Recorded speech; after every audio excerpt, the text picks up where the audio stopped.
What is going on, everybody? It is episode 307 of Pop Culture Crisis. My name is Brett. I'm here with my co-host. Would you introduce yourself, please?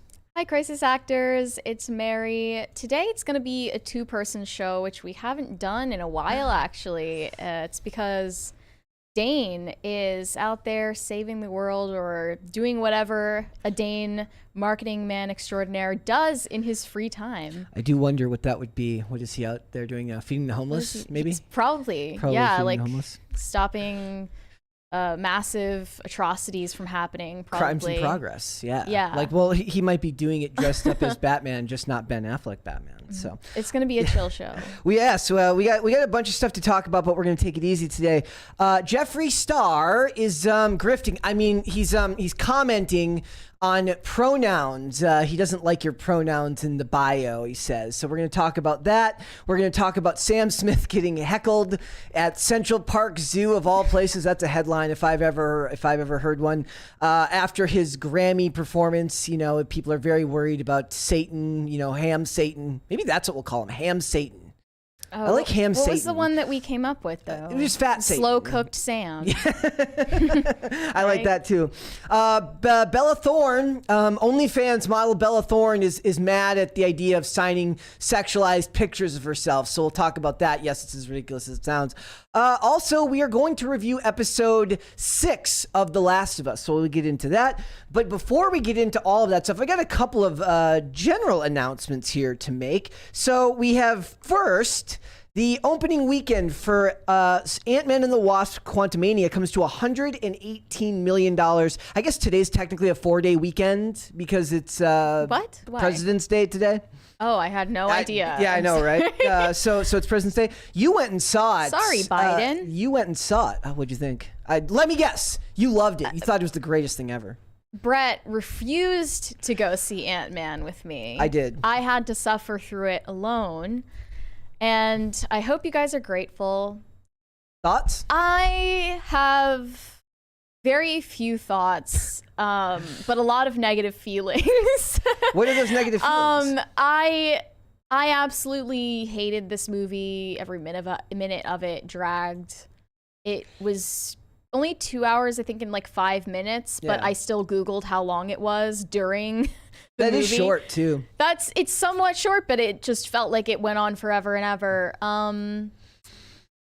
Obviously, you know, I'm not super into Marvel. I haven't seen the other Ant-Man movies, so you could say like I didn't appreciate it because I don't know what happened in the first two, right? Yeah. them? I saw the first one. I didn't care for the second one. But really, like, we all know that this was just setting up Kang anyway, and the whole function of the movie was that and nothing else. Does it at least do that well? I mean, no. Like, it just...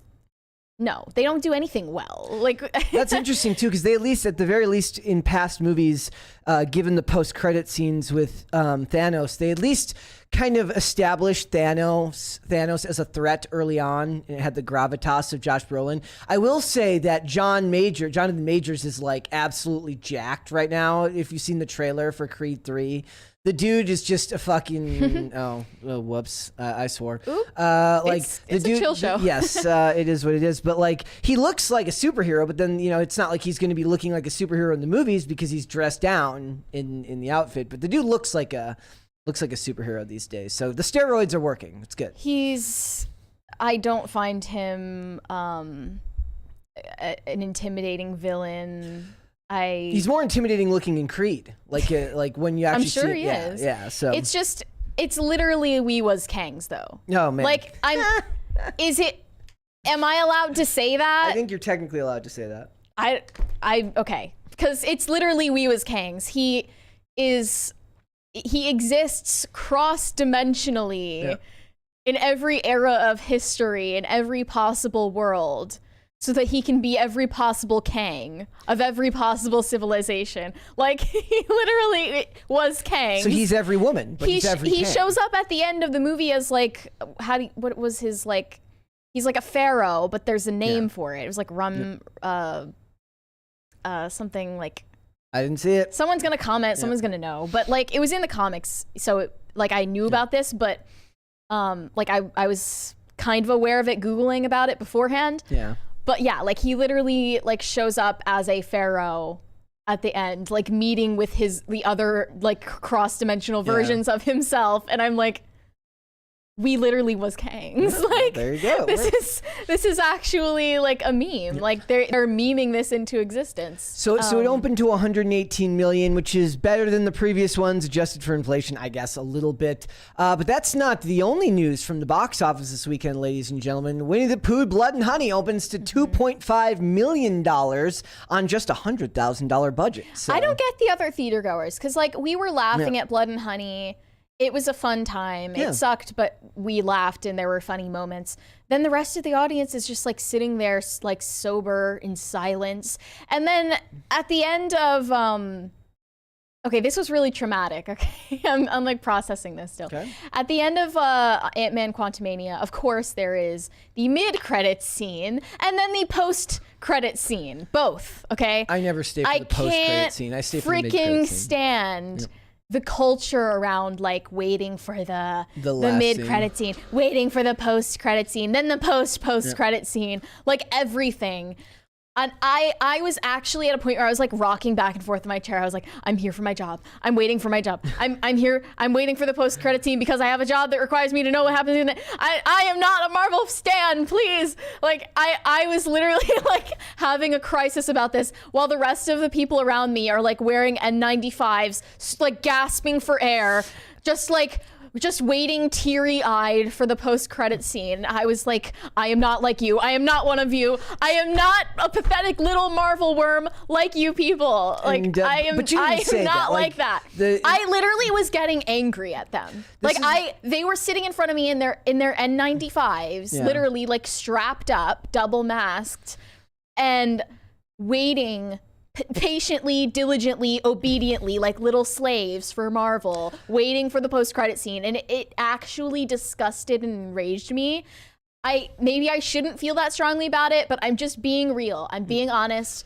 And I was like, no, like I am here because my job requires me to know what happens in that scene. Okay. Because I read an article earlier that said that Disney and Marvel fans are alt-right chuds. I read that in an article. An actual person said that in the comment section of an article. Which you would think is the opposite. It's actually the woke people like Disney, Marvel. The alt-right chuds are over. Words like, can't DC. actually put into like to define how wrong that statement is. Yeah. It's where does that even come from? What I was thinking about is like maybe since we do cringe of the day, maybe someday we'll have delusional take of the day. And that could have been delusional take of the day.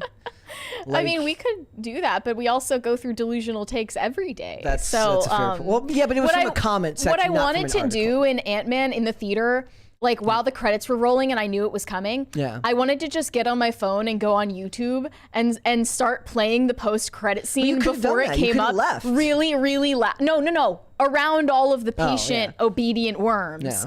I wanted to be like, look what happens next! Look at the post-credit scene! And just make them absolutely furious. But they're worms, so they would never say anything or do anything in retaliation. They would just have to take the spoiler. They might have also just been too focused on the screen to even hear you. They might have just blocked you out entirely. I was literally laughing at them and audibly making fun of them. I love it. I got angry. Like it kind of reminds me of like the same energy like when people like who wear masks just to like to prove how obedient they were. And to be fair, both. there are also conservatives who wore like a mask that says like this mask does nothing. Like I get it, you're a rebel. Like I get it, like you're a rebel. It's fine, but not just lied. I know, right? People died. Avatar: The Way of Water has now passed Titanic to become the third highest grossing movie of all time. I love that. Then in the bottom here, somebody just puts a large inflation calendar. But to be fair, is that why? Both is of inflation those, to blame? But yeah. Well, that's cheating then. But also, it's fair to point out that Titanic is back in the theaters right now, but lost to Avatar: The Way of Water this weekend at the box office. So they're both in theaters right now. That's why he gets to where he is just he's re-releases his movies 100 times. Yeah, he like re-releases a movie every year, just like Woody Allen was on the grind of like one movie a year forever because it's like the fear of mortality that follows him. I get that. It's like working to escape your crippling fear of death. I've been putting off like when I was posting skating content on Instagram every day and engagement's really, really high, and then you just like don't have the time now because I'm working so much and I post every so often and immediately it goes down. You just have to accept that it's not going to be the same. Like some people, they have to release that movie every year, but like then you got somebody like Tarantino who only releases them when he wants to, but people know it's art, so it is what it is. I would question that about it being art. No, not that it's art. It's just it's overrated. But we've also got cringe of the day. I found this at the last minute, ladies and gentlemen, at the buzzer, if you will, which is interesting because it's at a sporting event. So Simu Liu got really bitter about the fact that this person was put on the celebrity lookalike camera. I guess because he thinks he doesn't look a lot like him. But then it became a discussion in the comments. What, you think all of us Asians look the same? It became a comment about racism because apparently in Utah, I guess they just didn't have like a wide selection of people to choose from. So people made it about racism. And then the people that made it about racism had to be combated by people who made it about the people making it about racism, saying, oh, look at all the white people telling minorities how to feel about racism. All because Simu Liu can't just take a joke. Did the guy really on the insecure. big screen, did the Asian guy unnamed have a problem with this? No, it's just Simu. It's just Simu Liu. He's like, hey, they're comparing me to a movie star. That's awesome. But Simu Liu's really he doesn't have a lot of confidence. Everyone hates Simu Liu, by the way. Oh yeah, the woke people hate him. The anti-woke people hate him. So he says, I had a great time, but this wasn't cool. And his issues with it is like, he's like, hey, that guy's handsome, but he looks nothing like me. Like, it's because he doesn't have any self-confidence. He's not confident in his own appearance, so he feels like they're actually comparing this guy to him when we all know that that's not really what celebrity lookalike camera is for at sporting events. What is it for? It's like, I mean, that looks a little bit like him, but not a lot like him. Like, it doesn't mean they're not looking for your doppelganger at a sporting event. Do they use it to like roast you, maybe? Yeah, some people think that that's what it is. But like for this, it's like you're just playing with fire to do anything like this because people are going to get angry on Twitter, and people did. So yeah, and then people in the comments were talking about it. They're like, because he looks nothing like him, the only similarities they share is because he's Asian. Like, so if it was two white guys who don't look really anything alike, is that really the same cause for discussion? No, that would be equally funny. You're taking it too seriously. I was watching this great sporting. There's this like Instagram called GD Factory Clips that does like all these like wholesome moments at basketball games, and I follow similar ones that do wholesome moments at hockey games. I was talking the other day about the one where the guy who gets to play goal, like he's a third goaltender, so he's on call for either team at the arena. So if both team, like if their number one goalie and their number two goalie get injured, a goalie that works for the arena has to come in and play for either team, no matter which one it is. If both their goalies get injured, and this guy got to come in and play and saved 14 shots, and they actually won. And just imagine that guy's like the story he has to tell for the rest of his life. But there was another one I saw the other day where the mascot for the Denver Nuggets brings like a girl like a teddy bear, and she like says no, she doesn't want it, and he's like. And, he's like a mask. He's like, what? Are you kidding me? And she's like, no. And he like hands it to her. She pushes it back. And she pushes it back. He goes, fine. And he runs up the stairs and he comes back with a bigger bear. And he gives it to her. And she goes, and he says he takes it anyways, runs back up the stairs and gets an enormous one that's like the size of an entire that row. has to be planned. And just dumps it on her. That has to be planned. I hope so. She's supposed to say no. I hope so, because otherwise, she's like who says no? Like, who says no to it? It's like having a plant in the audience. Yeah. But anything, even wholesome moments at sporting events can be ruined by woke people. It's awful. So. Mainly Simu Liu. Yes, well, nobody likes Simu Liu. That's just the fact of the matter. So, Jeffree Star, guys, we're about to get started now. Jeffree Star is being accused of throwing the LGBTQ community under the bus after his comments daring to question the notion of pronouns. And how about we just show should we play the clip? This clip from, what is this called? The Bussin' with the Bros podcast on Barstool Sports. Man, amazing title. Let's face it, I would be much better on Barstool with my lack of like actual with your apolitical with my lack of deep takes. Sensibilities. Yes, exactly. All the other bullshit. I think What other bullshit? The they and them. Yeah. And all that extra shit that we added during the pandemic because everyone was so bored on their fucking houses. They just started to make up more shit and more shit. More stuff. Yeah. That's where the conservatives like me because I'm just real. Yeah, you do have a conservative you're not vibe they to and you. them. You're trans. A conservative you're vibe. Male or you're female. And you're And standing on people that. get so mad when I say that. How are you a they? What the fuck does that mean? Stupid is what it is. Yeah. But you need someone like me that looks like me to say it. Because if you say it, it turns into you're homophobic. You hate trans people. You hate gays. And it's just how you feel. You don't hate anyone. You just think it's stupid. I'm not into all the other bullshit. I think. First of all, like the fact that Jeffree Star thinks they them pronouns originated during the pandemic. I know, right? Oh, you sweet summer child. Yeah. The fact that you thought that like not being non-binary was invented during the pandemic because we were 2020. born. We were born years before that. I mean, welcome to the club of like being aware of this stuff now. Like, But it's not, actually but not a curse. that long. Like, I mean, I knew of this stuff when I was in high school watching like culture war videos in 2015. Like I knew non-binary was a thing by then. It's been around, especially in like circles on the internet that Jeffree Star has been in. He has lived like 1,000 lives on the internet. Yeah. He is an internet vampire, literally. Like reinventing himself. he has reinvented again. himself countless times. Yep. Like he has lived every life. He has been every type of personality. He's such a provocateur. He's very intelligent. He's like an You don't get to amazing that level of business business, person. yeah. Like I even was like obsessed with him in high school. I watched all of his videos. It's such a weird- I bought his makeup. Like I have So weird. a ton of his makeup in my You room liking at home. Jeffree Like Star is weird to me. Like, I watched all of his videos and I watched Sargon of Akkad videos and I like the duality of the man. duality of teenage girl, I guess. fair But like he has such a broad appeal that he can like almost chameleon his way to fandom anywhere. But yeah, like I feel like this is just his next move. Like his next path forward is appealing to now like I guess the barstool conservatives or whatever. Does you that wanna make it a call grift? them. I mean, if anyone should get nominated for a grifty, it's got to be him now, right? I don't think it's a bad thing necessarily if you're saying something you genuinely believe, but you also know it's trendy and lucrative. Yeah. You can do both at once, right? Yeah. I'm sure he actually does believe that because, you know, back in like 2015 through 2019-ish in the beauty YouTube space where he was huge, you had to preach these things. Like you had to be in lockstep with each other on every issue. Like if you had been paying attention to it like I was at that time, you could be canceled for anything. And it was, there was constant interpersonal drama there, but there was also like an ideological aspect to it. Like you had to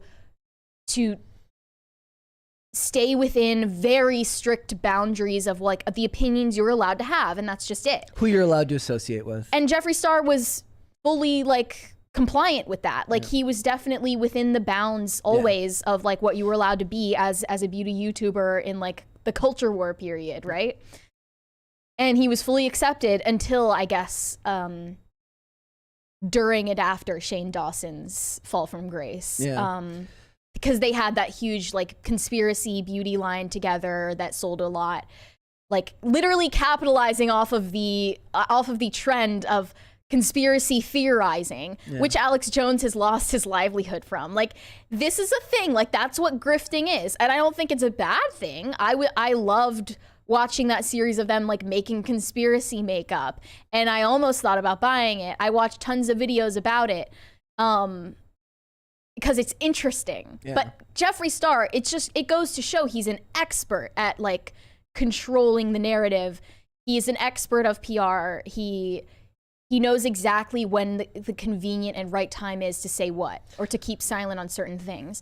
Like now that he's like running this alpaca farm and talking about, you know, marijuana and guns and like all of these libertarian interests.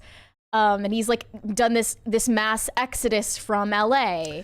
Like it's just the right time. Let's watch the other video. Yeah, this is a video from 2017 where he appears to be contradicting himself.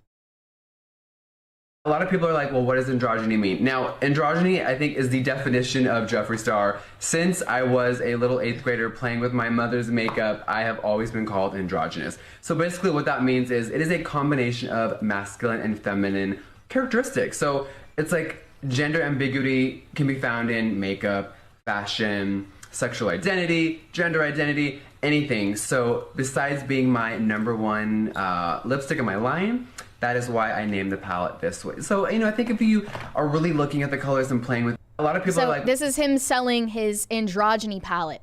Quite literally selling like gender ambiguity as a product, and it worked really well for him. Like, that's been his bag. It works. From the beginning, from MySpace days. He has been on the internet for literally eons. As long as you take the 30,000-foot view and you understand that that's what he's selling, I don't care. Like, it's like, but a lot of people don't. Like, sure, I have it's the same thing people will fall into where they'll want to. The same people who will buy Harry Potter to own the libs.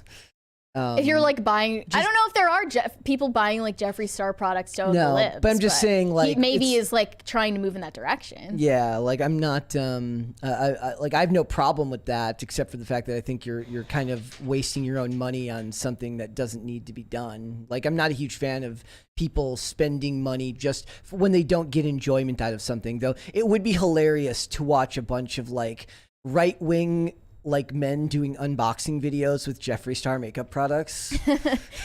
A lot of people have asked Jeffree Star over the years, like, what's your gender identity? What are your pronouns? And he's always like generally said, I'm a male. I just look this way. Yeah. I wear makeup, I wear wigs, I wear feminine clothing sometimes. And most of the time or some of the time? I don't know. Like, it depends on your interpretation. I mean, usually it's just like androgynous clothes.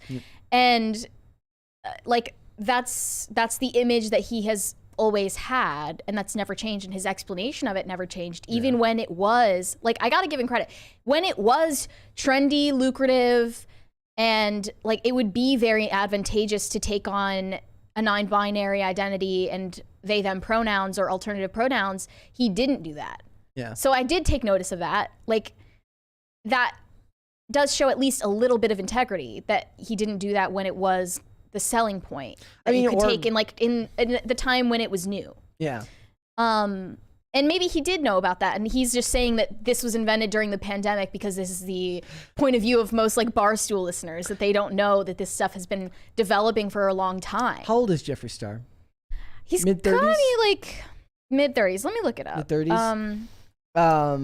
So he maybe is like of a similar mind, like, to you, right? Like, where you've seen things shift in the culture to the point where you're just like checked out. Well, he's hit an age where it's just like he's finally hit the I'm old age. He's 37. He's finally hit the I'm old age. He's like, okay, all this stuff made sense to me when I was younger, but this pronoun mishgas doesn't make any sense to me in my mid 30s. Like, it just doesn't make any sense. Like, and everyone has their point. And just because you live an alternative lifestyle doesn't mean you're not also allowed to find something weird. It's like, just because you do something that is considered outside the norm or the mainstream doesn't mean you have to then back every single thing that society tries to implement that comes from the outside the mainstream narrative. That doesn't make any sense. Like, everyone's got their point, right? What I've liked about Jeffree Star for a long time is that even though he has been attacked a lot for being androgynous, he never took it to the like narcissist, victimization narrative path where he could basically like capitalize off of being a victim anytime he felt like it. But instead he was just like, okay, you do your thing, I do mine. He's a better businessman than the people who would do that. Right, exactly. The people who would do that as a business model would not know how to make money in any other fashion other than just by victimhood. He's clearly quite prolific at business in other respects, so he doesn't need to go down that avenue. Yeah. And that makes sense to me. But now, like, a lot of people are saying this is sort of a cynical way of grifting off of, like... He's just older. Well, that's true, but also he is obviously incredibly plugged into like trends on the internet, and he's maybe not in that alpaca farm. Very active on socials. Like, he kind of went below the radar for a while when he went to Wyoming. Yeah. But now that he's like finally moved out of LA, he's like becoming more active on socials. He's on more podcasts. I saw him on Logan Paul's podcast talking about more of this stuff as well. Like, he is still like the vulgar gay guy that he's always been. Yeah. And it's not really much of a surprise. He just like turned down the volume a few notches when it was not advantageous to be a shock jock for a while, like in the late 2010s. Yeah. But here, I wanted to read Matt Walsh's tweet about this, just to like contend with this point of view. He says that the legitimate categories are trans, male, or female, but he draws the line at non-binary. Conservatives are applauding this, which goes to show why most conservatives are useless in the culture war. You're applauding the exact thing you're supposed to be fighting. The right will applaud any position that isn't at the farthest left-wing fringe. But the problem is that the left-wing fringe of yesterday quickly becomes the left-wing mainstream of today as the culture moves progressively to the left. So obviously this is incredibly like political, like if you're not interested in the political take of this, then it is what it is. But I guess it's proof that if this is resonating with so-called barstool conservatives, then Jeffree Star's possible grift attempt is working, right? Yeah. Like if he is trying to become a more like politically polarizing figure beyond just like being a beauty YouTuber and an influencer, then it is working, right? Yep, and it will continue to work because conservatives always end up licking up the leftovers of anything that's not far leftism these days. They love it. They love to say that we don't care what celebrities think, and then they worship at the altar of the one that says something normal, which is why I enjoy not being a conservative, because for me, when I hear this type of stuff and I see the way things are going, I can appreciate him saying this. Do I think it's probably a grift? Probably. But what has Jeffree Star done that can't possibly be framed as a grift? Or is it just business? Like it's like at a certain point, by that same logic, every time I just saw a meme the other day, it was Dane posted like a McDonald's thing that said like a more progressive burger company. If that's not a freaking grift, a modern like progressive burger company, it's all a freaking grift. Well, so like here's the thing, like for what it's worth, I do agree with what Matt Walsh is saying here, totally. Yeah. But that's my political take on it. Yeah. If I'm just talking about Jeffree Star, let's stay within our bounds here. If you're calling something a grift, then you're saying that this person is adopting the appearance or the dressings of like a certain set of values and beliefs solely to make money off of the people who genuinely hold those beliefs, right? Then I don't know if that qualifies, because I think Jeffree Star, all he's doing is shitting on something. He's not actually professing a belief. He's saying this thing is stupid. So if your only value, if your only foundational belief here that he's trying to exploit is that like non-binary pronouns are stupid, then you should probably have some other beliefs to stand on than that. He's not allowed to just have an opinion on that one thing. And that is actually, if I had to guess, his genuine opinion on non-binary pronouns, because that is what he is always in fewer words said. Yeah. From my watching him for years, he never came out like explicitly saying like this is a great thing. Like gender ambiguity should be sublimated down into like identifying as Z, Zer, and they, them. Like he never said that. He advocated for his right to basically, not his right, but like his privilege to present the way that he presents and to sell products the way that he would like to anybody who wants them, male or female. I also trans or not trans.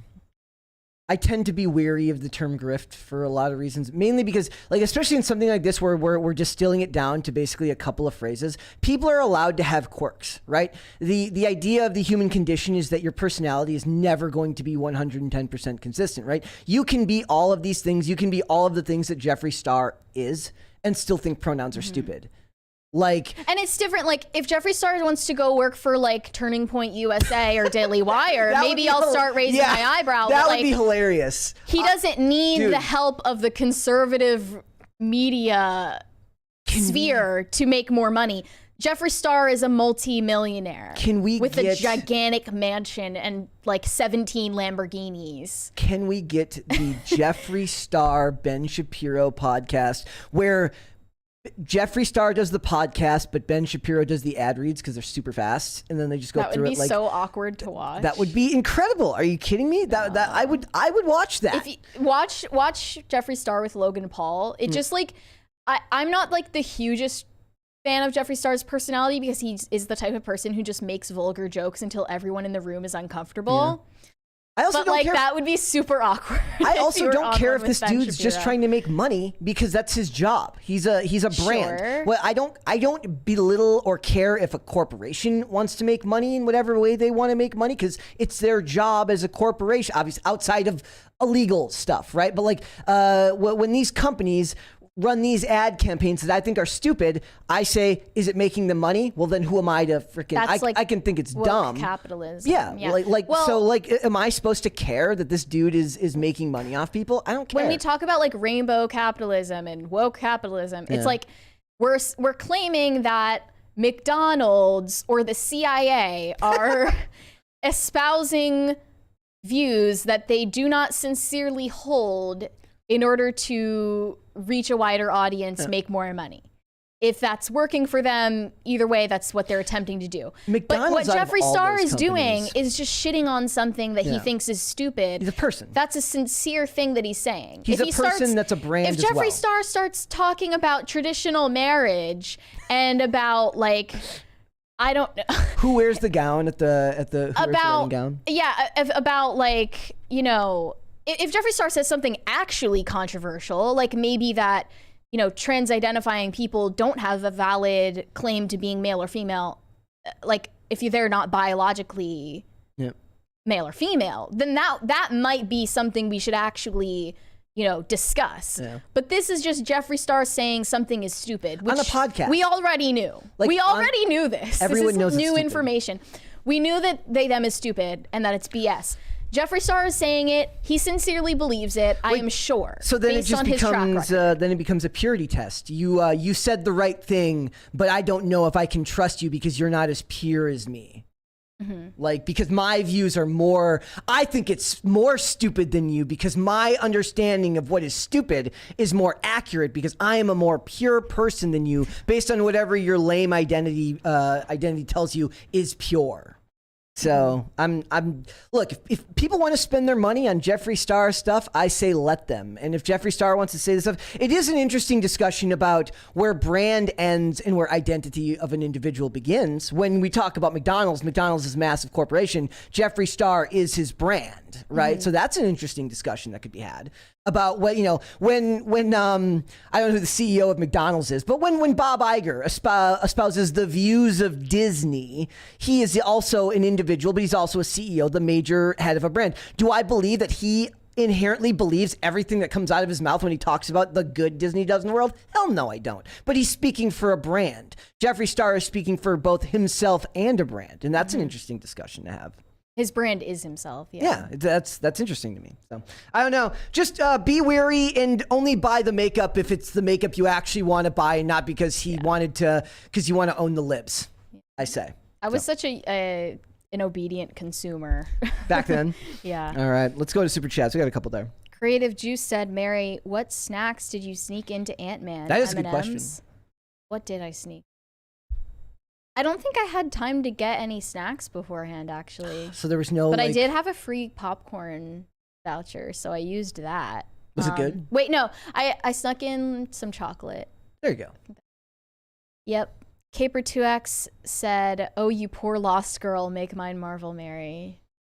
Yeah, no. Caper2X, I would be interested to know How what are you still on the thought. bandwagon? I would be interested to know what you thought of the movie Caper2X. I don't know how you can sincerely like sit through a Marvel movie and be excited about it at this point. Like, I really don't feel like we're the same species. Yep. John Lee said, back to the basics, killing it with just the two of you. Thank you. Dash Fortune said, there's a good reason every theater I know of has a bar next door. Modern films are so crap. You just have to drink till they're good. Well, yeah, it's like relatively recent that they like normalize drinking at movie theaters and like have bars inside movie theaters. And they like have like beer on tap and stuff. If only that had been normal back before I got sober. Like one of my favorite experiences ever was getting wasted at the Dark Knight premiere, and then I went and saw it again the next day to make sure that it wasn't just as like I was like, was it good because I was drunk, or was it good because it was good? I went back and saw it again. So. Okay, this is why I can't trust anything you say about movies or TV shows to a certain date. We just have vastly different tastes in movies and television. Well, like, or do you just not remember that certain things you liked weren't actually that good? No, because I rewatch all the stuff. You rewatch everything? I rewatch everything. If I like it, I rewatch it ad nauseum to avoid having to watch new stuff. So no, if I put my stamp of approval on something and I go into detail about it, that's not like based on past experience. That's based on like something that I really, really like. Now, if something otherwise, I might say like, I remember it being good, or like at the time it was good, but usually I rewatch stuff. Mm-hmm.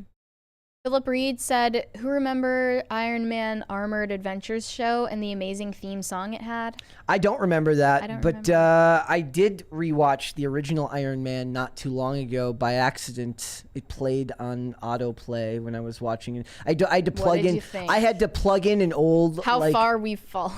No, the first Iron Man movie is incredible. Like the first Iron Man movie is incredible. It's really funny. I wanted to watch a movie that wasn't on any streaming services, so I had to like get out an old hard drive that it was on. What was that? 2008. 2008. Yep, came out the same year as The Dark Knight. Honestly, how did it take Marvel so long to like start making movies anyway?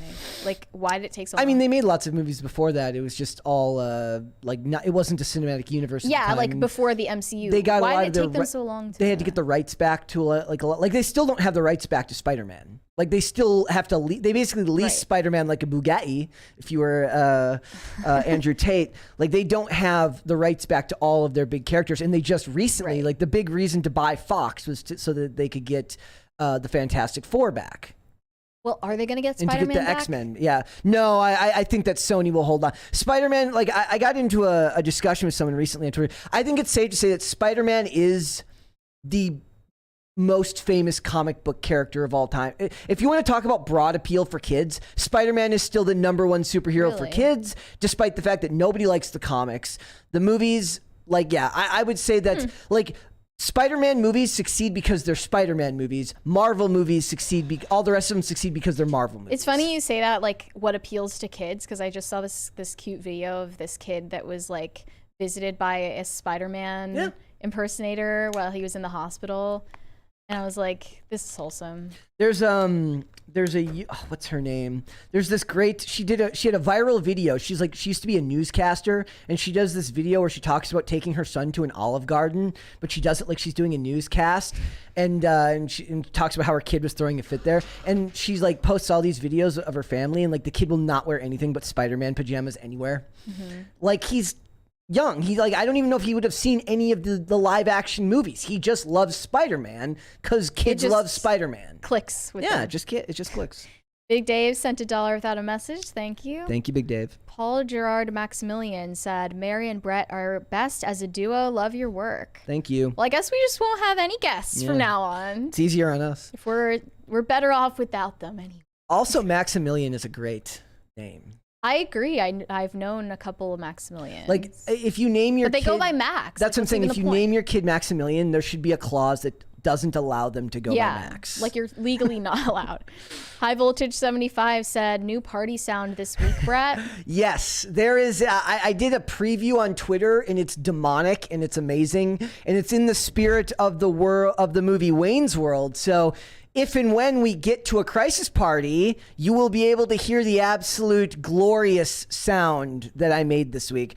I had a lot of fun making this one. Like I even talk about it in demonic? There's a demonic part in there, but it's not demonic. But it's I literally because I have to whenever I export these sound effects, I have to put like a name. Like I have to name the effect. This one's like I name it like PCC crisis sound effect. And then the week, and then it always has like in abbreviations like a name for it. This week's is called Wayne's World from Hell. So Okay, I'm prepared. You're mentally prepared. It'll be good. Francisco Sanchez Jr. said, PCC CCP at its purest.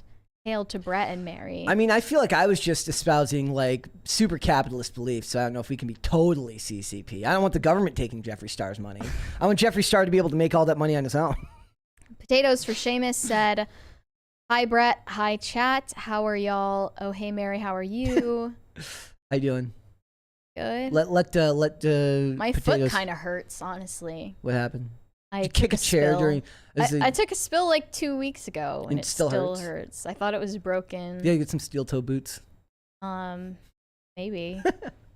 Let's hold off on the rest, and we will come back, and hopefully people will get to hear my crisis. Now I'm excited about the crisis sound effect. Now that I've somebody brought it up. Oh, someone brought up Fat Satan. Yeah, well, we're going to talk about Fat Satan. So, Fat Satan was recently at the Central Park Zoo, and he was heckled by a person from Ireland or Scotland or something, right? I think she's an unhinged Irish woman. Well- which, like, are any Irish women not unhinged?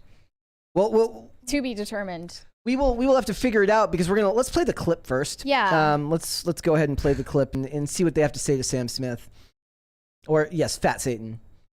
Slow You cooked belong Sam. in hell! Sam Smith belongs in hell! You demonic, twisted, sick bastard! Leave the kids alone, you sick No, okay, she's Scottish. She got Scottish, it. okay. This is a pedophile! He's corrupting up the kids! Grooming the kids! You sick mother Sam Smith! You're evil! See, it's not just There's America. somebody else yelling Illuminati. Illuminati. Like, they started joining in. She started it. Like, that. She sounds like a woman in medieval Europe who starts a witch hunt. Like we could definitely be doing the Salem witch trials again. I'm Oh, down. gosh. Like, what a queen. That- What- Go off, queen. My favorite Slay. part of this, and the part that immediately stuck out to me is Sam Smith goes. So as far as I know, before, like, for some background, he's really just non-binary. He's not. He's What do not you- trans. what else? He's just they them pronouns, Right. non-binary. Right, because being non-binary and going by they them is the lowest possible effort identity to adopt, So my which means you don't have to medically transition. My favorite part of this is he goes, "We're still doing this in 2023." And I'm like, look, pronouns may not be like the oldest thing in the world, but they haven't been around that long. Look. Like 10 years. Like he wants you to like look at non-binary the same way people have been trained to look at regular, LGBTQ, which have been around for far, far longer. Right? We're still doing this in 2023. Wait, who said that? Like he said Sam that. Smith Yeah, responded yeah. to It's it? like in another quote, he said like, "I can't believe we're still doing this in the year 2023." But he didn't reply to her in the No, video. no, Okay, no. he just walked away. Yeah. Look. This video is exactly what every they them Twitter gay wants you to think they go through at like their university campus. Yeah, you're so that helping they them. can boss you around and cry bully you. You're helping them. Like this video, the fact that it was posted, not the fact that she said the things she said, but the fact that it was posted to the internet for everyone to see. Yep. It gives them ammunition because now they're like, if you say you're not oppressed because you go by they them pronouns, like shut up. Then they'll just post this video and be like, we literally get harassed in the streets because we're non-binary identifying. Anything and it's like short of adulation and praise will be taken as insult and mockery. non-binary. I mean, if you look at Sam Smith in this video, he's just wearing a suit and sunglasses. he's just a normal He just looking looks dude. like a normal dude that you would see in New York City. But because he's Sam Smith and people recognized him because he's been, attempting to be a cringy shock jock for the last month in this new like PR push that's probably for an album. Now people are noticing and he gets pushback, but it's like, you pushed first. You are the one looking for negative attention. You got it on the internet, you got it on the news, and you just got it in the streets.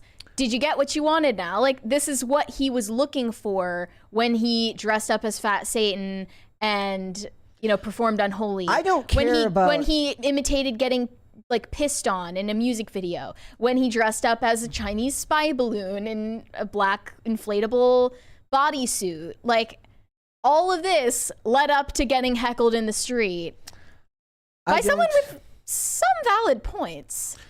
Also, shockingly aware of given that they were like really old. Good for them for being culturally aware. Right. I'm not offended by the they them pronouns. I'm offended by the being forced to look at you like a honey baked ham. You know, I also My eyes are more offended. I almost want to say that Sam Smith, his PR firm, is doing such an aggressive push that they hired this woman to do this. I wouldn't be surprised. And at all. hired somebody else False to flag. record it and post it. Just a false it's flag. literally a false flag hate crime. I mean, not a hate crime, but it's false flag harassment. It's like all the Gender-based harassment. The fake hate crimes that get outed when they make the swastika and they can never make it correctly. Right, exactly. There's an amazing video that that somebody posted over the weekend, or that I shared, where it's like it's a guy who does reaction videos with like the Mickey Mouse like Muppet, like a hand puppet, and it's the guy. Have you ever seen the guy who makes drawings with his squeegee? No. It's a guy who makes like really intricate drawings with his like he does logos and stuff with the squeegee, and he starts making it looks like he's making a swastika, and the guy goes, "Don't you do it!" And then also it becomes a Bluetooth logo. He goes, "Oh my goodness, thank God!" Because like, he makes the line, he is up, he makes the line, goes up, and he goes, "Oh my God!" And like the screen goes all red. Well, that's sort of like how you know, like videos like that are how you know no one takes the shit seriously. Yeah. But that's a thing. Like where like there was a rash even if it's of those real, it's a parody of itself. in like the Midwest where like they're making swastikas, but they make them backwards. They're so bad at it they don't even know how to actually draw the symbol because they're bad at faking getting themselves oppressed. Honestly, like now that I'm thinking about it some more, like this video does seem staged. Like this person's It's like all so that Sam Smith can, you know, end his narrative arc where he's dressed up as Satan, he's like drinking piss, he's wearing an inflatable bodysuit. It all seems like a humiliation ritual, and it all culminates in him getting harassed in the streets and poor Sam Smith, and we feel so bad for him, we should buy his albums. And you wanted and to his use your merch. identity to stand out. You just want to be able to control how.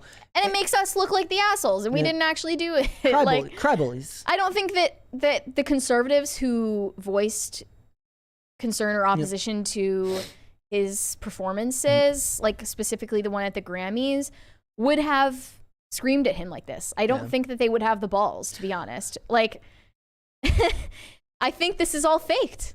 Also, this is a weird question. So does the we can talk about how long pronouns have been around, but they've really gained cultural relevance in the last 3 to 5 years.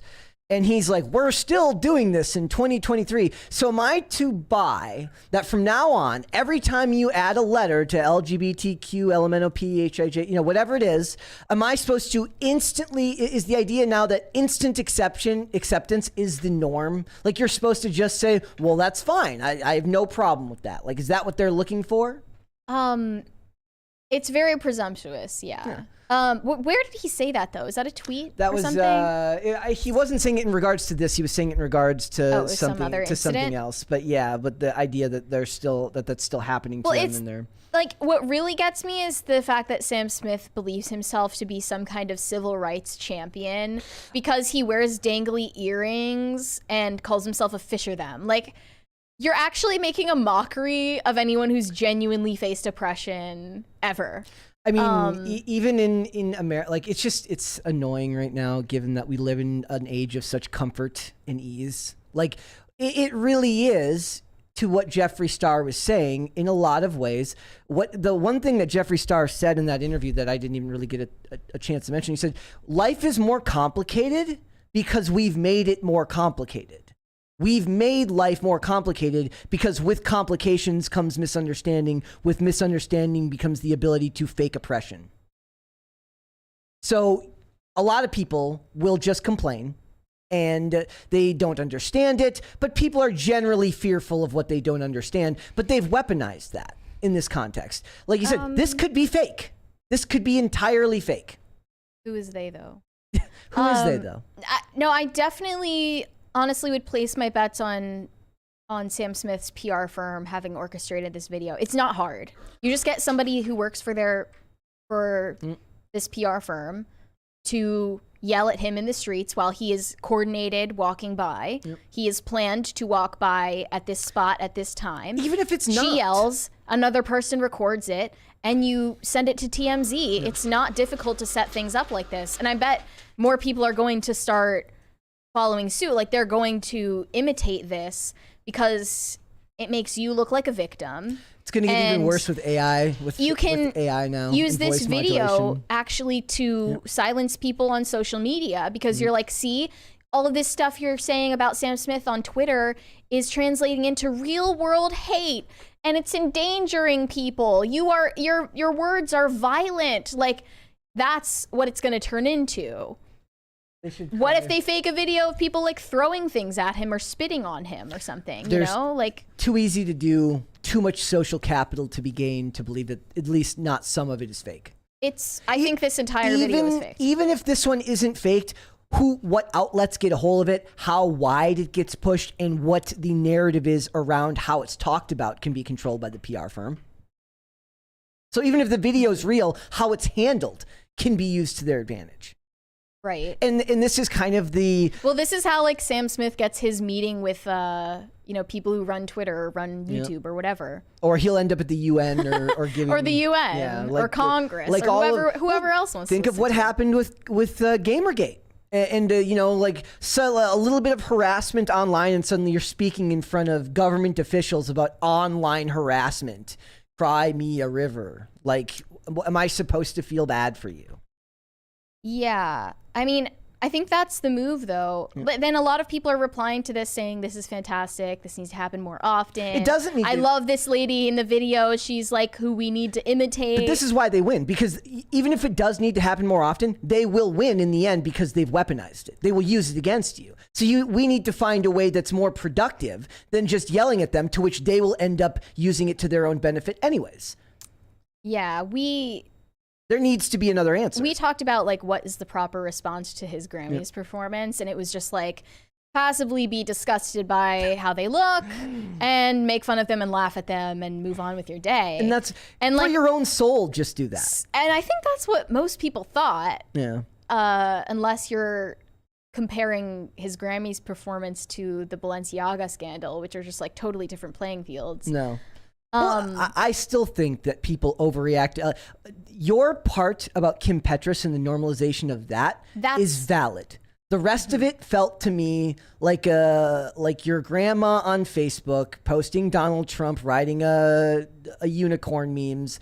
Like, that's what it feels like to me. It just feels cringy. Like, I get it. Like, these people are better left not chastised, but if you're going to comment on it, at least talk about it with a group of people rather than just like sit there and post memes that nobody cares about. The more you like call them evil, the more it makes them feel like legitimized and which like they're them. Doing something relevant for the culture.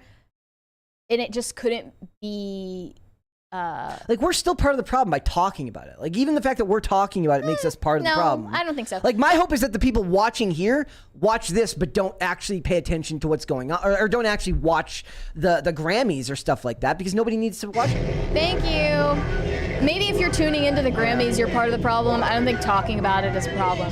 I'm calling out the fact that I think this is an astroturfed campaign. Okay, so what is the answer then? Let's go back to that question. No. Fairway. Denied.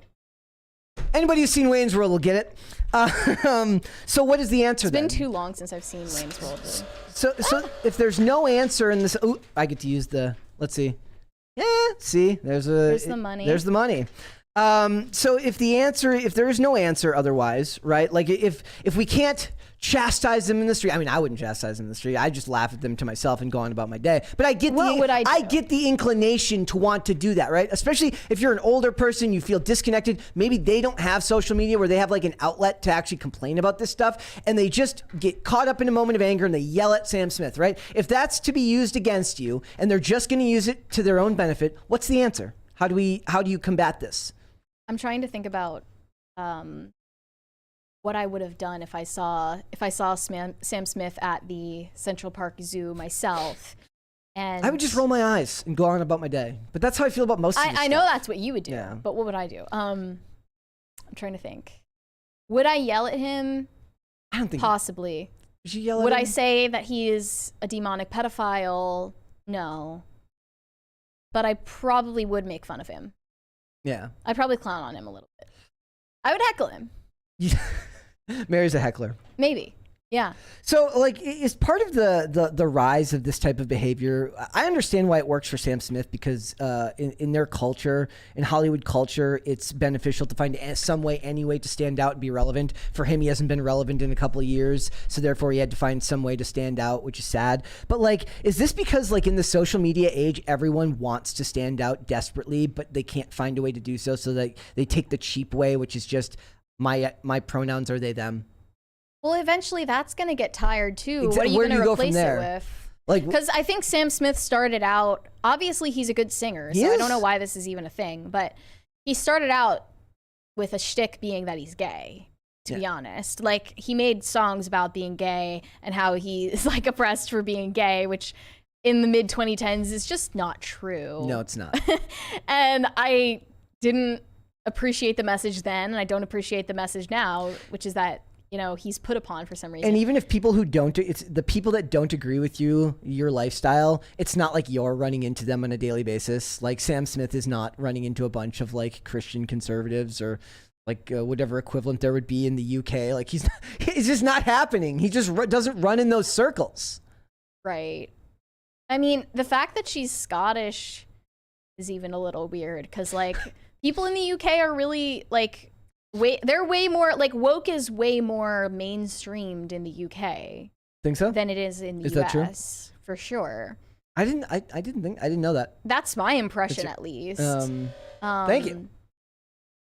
Yeah, but, like, I don't know.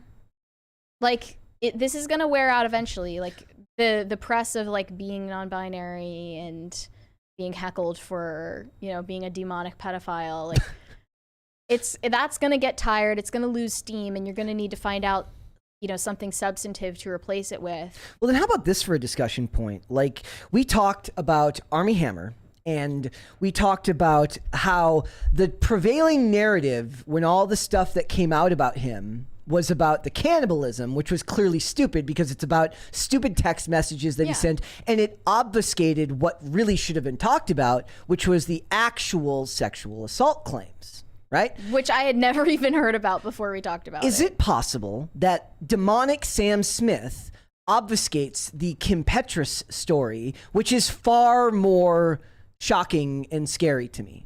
Transitioning at 13 and Right. normalizing the idea of transitioning at 13 when you haven't allowed your brain to develop, you haven't figured out who you are in the world, and tomboys everywhere and now are now at risk of just having their entire lives ruined because they had a phase. Is it Right. possible that in the same way they're obfuscating the problem by focusing on and conservatives fall into this problem of taking the bait, of falling for the far flashier story, the demonic ham in the middle of the stage rather than the one that should actually be talked about? The question is, like, does the demonic ham on stage contribute to the problem that actually victimizes kids? I would say yes. You think so? Yeah, But like, it's like the young stands of Sam Smith most certainly know, like, Kim Petras's history. And if you guys didn't hear about this, like, let me just summarize.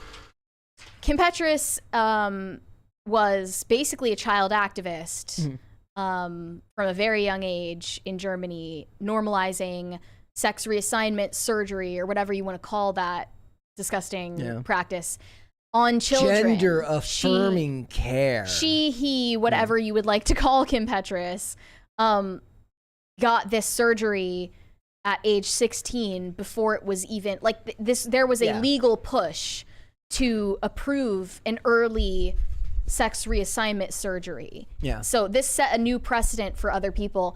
And now Kim Petras is a mainstream pop star with tons of young fans who are now in a similar position and have similar, like, identities, and they want to get life-altering, irreparable, irreversible cosmetic procedures done to themselves. And yeah, like, Kim Petras's presence in the culture and Sam Smith's presence in the culture, they both contribute to it. Like, I just wonder if maybe the focus should have been on the Kim and that's Petras satanic part, and then- pedophilia, folks. Like Also, Sabretooth Crotch Cricket has the best comment. Says he's deviled ham.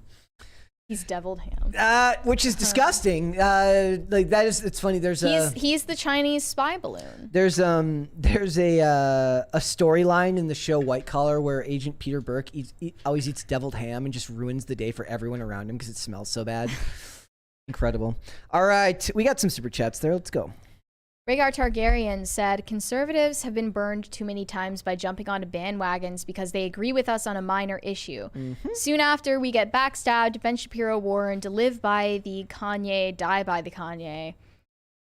Thoughts? I don't listen to Ben Shapiro, so I don't know what that phrase means, but I think that's probably true in regard to Jeffree Star. If it's like, with Kanye, is it like, if you can't handle me at my Alex Jones appearance, you don't deserve me at my 808s and Heartbreak? I mean, it's like, I guess don't jump on the bandwagon if the bandwagon is a person because they're going to let you down. People always let you down. Other than Jesus Christ. Okay, fair enough. Rhaegar I have no firsthand knowledge of this, but I will take your word for it. Yeah, So. he also said, I watched the first part of Mahler's breakdown of Ant-Man and the Wasp Quantumania, and good lord, I am glad I saved my money. It's offensively bad. Yeah, I have a hard time with like the reviews now because so many of the reviews tend to be like, people are so jaded with Marvel that when they go, you expect the reviews to be bad. So it's like you're always more shocked when they say it was okay. Like Dude, they made oh my gosh, they made like some stupid joke about communism in the movie, and then after that, I watched this episode of The Last of Us, which we're gonna get to later. I know. And they do the same thing, and I'm like, tell me this isn't coordinated. Come on. And it's not like I take the joke seriously, or I think that some people are going to start like being communists because they heard a joke about communism in to be a fair, Marvel film, Joel pushes back. Well, yes, okay, but we'll get there. But like the jokes they made, did you hear about this? Like the joke they made about communism in Ant-Man. It's like it's obviously not a serious endorsement of communism, but why are you saying it at the same time? Probably because they know people will talk about it. In a chorus, like it's rehearsed and planned. It's like very creepy. Hollywood, of course. Also, like, this isn't anything against, what is her name? Evangeline Lilly? Yes. But they made Michelle Pfeiffer look better than her. That's too bad. And they're like, what, 20 years apart in age or more? At least. At Michelle least Pfeiffer's 30 getting up years there, yeah. apart in age. They made Michelle Pfeiffer look more feminine than Evangeline Lilly. One of the most annoying things Marvel ever did was like hot Scarlett Johansson, and then Infinity War comes around. She's got the short blonde hair, and it's just not good. It might have been a wig. Well, she still looks it didn't good, look good because it's It her, didn't look but good. It was the worst type of like nobody likes the coif, right? But at least like some people can literally have such a beautiful face that it can work. Mm-hmm. But for her, they didn't give her that. It was like here, but it was like unkempt. Like it was either a bad wig. it's like Frost. It's giving Frost. Yeah. Wait, I'm trying to think what was Michelle Pfeiffer's like hairdo in the movie. But she looked really good in the movie. And then Evangeline Lilly had the coif, and I'm like thinking, aren't you guys age reversing the hairstyles you're supposed to have? Yeah. Well, I think not anymore. I Now don't the even short think old hair is ladies like, should have coifs, but if someone has to do it. It's funny too because like Evan King says Michelle Pfeiffer could still play Catwoman. Yes, but could she still remake Dangerous Minds? That's the real question. They love those movies. The movies where the white savior moves into the hood and then helps people out. Yeah, she had long hair, like blonde hair in Ant-Man, and Evangeline Lilly, they just did her dirty. They do that on purpose. I'm convinced that they do that on purpose. They want to ugly up Hollywood. They want Can you just unsexify yourself, please? It's like Bella. What do they say? There are 2 scenes in the new episode of The Last of Us where Bella Ramsey looks like a boy, like a legit boy with just like a boy with long hair.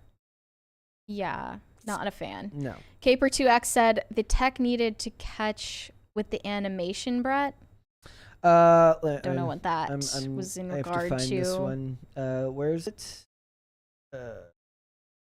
Is it? Oh, the tech needed to catch with the animation. I don't know what that means. I might have misread that.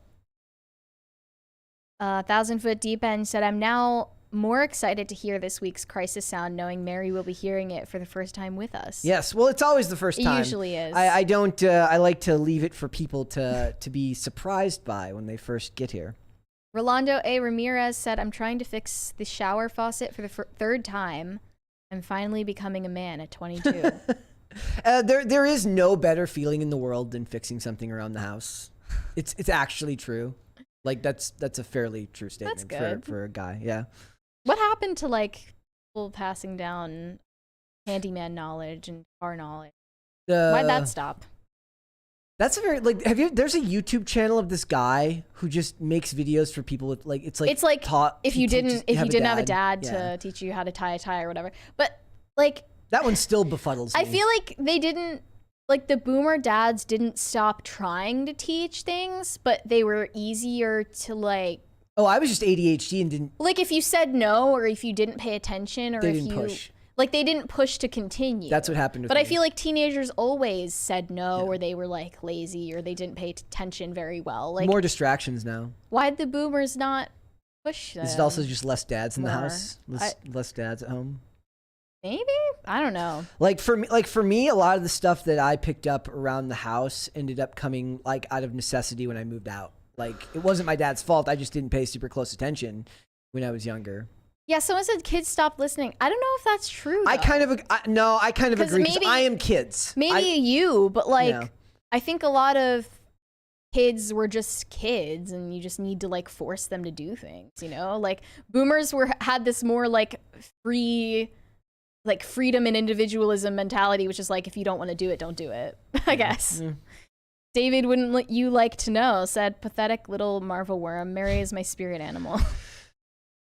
Grammar Paladin said, Godspeed, you two. You keep me going sane at work, and I appreciate it. In addition, what would it take for you two to become both my best man and the maid of honor at my totally real wedding? Is it a Taco Bell wedding? Is it a Taco Bell wedding? And is it something you sign up for on Cameo? I don't know. I don't know about that. Carnell said, Disney Marvel has burned up all their superhero goodwill. By the way, Brett and Mary episodes are my personal favorites. Just you two and the fantastic chat. Hail to PCC. We're not worthy. We're not worthy. That's the sound effect. I actually slowed down the second we're not worthy. And then when they go, we suck. So it goes, we suck. You're an artist. It was at some point I would like to get Phil to do just a very, very loud screaming crisis party that we could actually, me and him and Carter could maybe we'll do that for the last episode of Wesley the year. can do it too, actually. Wesley's able to scream really well. But I want Carter to make I'm just cobbling it together in Adobe Premiere. It's not like I'm using sound editing programs to make it. I'm just having fun. I would like Carter to make an artiste version of it with Phil. Maybe we could get all the people involved in Timcast with the music to scream it and layer it together. That would be incredible. Mm-hmm. 1,000 Foot Deep End said, well, according to Jeffree Star, they them pronouns only started in 2020. How much progress can Sam Smith expect us to make in only 3 years? That's literally what my thought was when I read the Sam Smith thing. I was he's how are we all, it's 2023, my goodness. I'm even if pronouns are 10 years old, that's not a super long time because they haven't been mainstream that long. Now we're just now getting to the phase where they try to make fun of them in TV shows. Really? Yeah. Oh, yeah. Who? They what shows? Tulsa King did it. Tulsa King made fun of pronouns. There's a couple of examples. There's Taylor Sheridan and his corrupting with his influence. Alt-right with his left wing his psyop influence. That's. But I'm just saying, I don't want non-binary people to be the only people I'm allowed to make fun of. I can make fun of anybody I freaking want to. It's also such a low IQ I'm this and these are my it's the easiest insult. And I'm wearing a black shirt. I have blonde hair, and this is inclusive. Let's hold off on the rest and we will come back.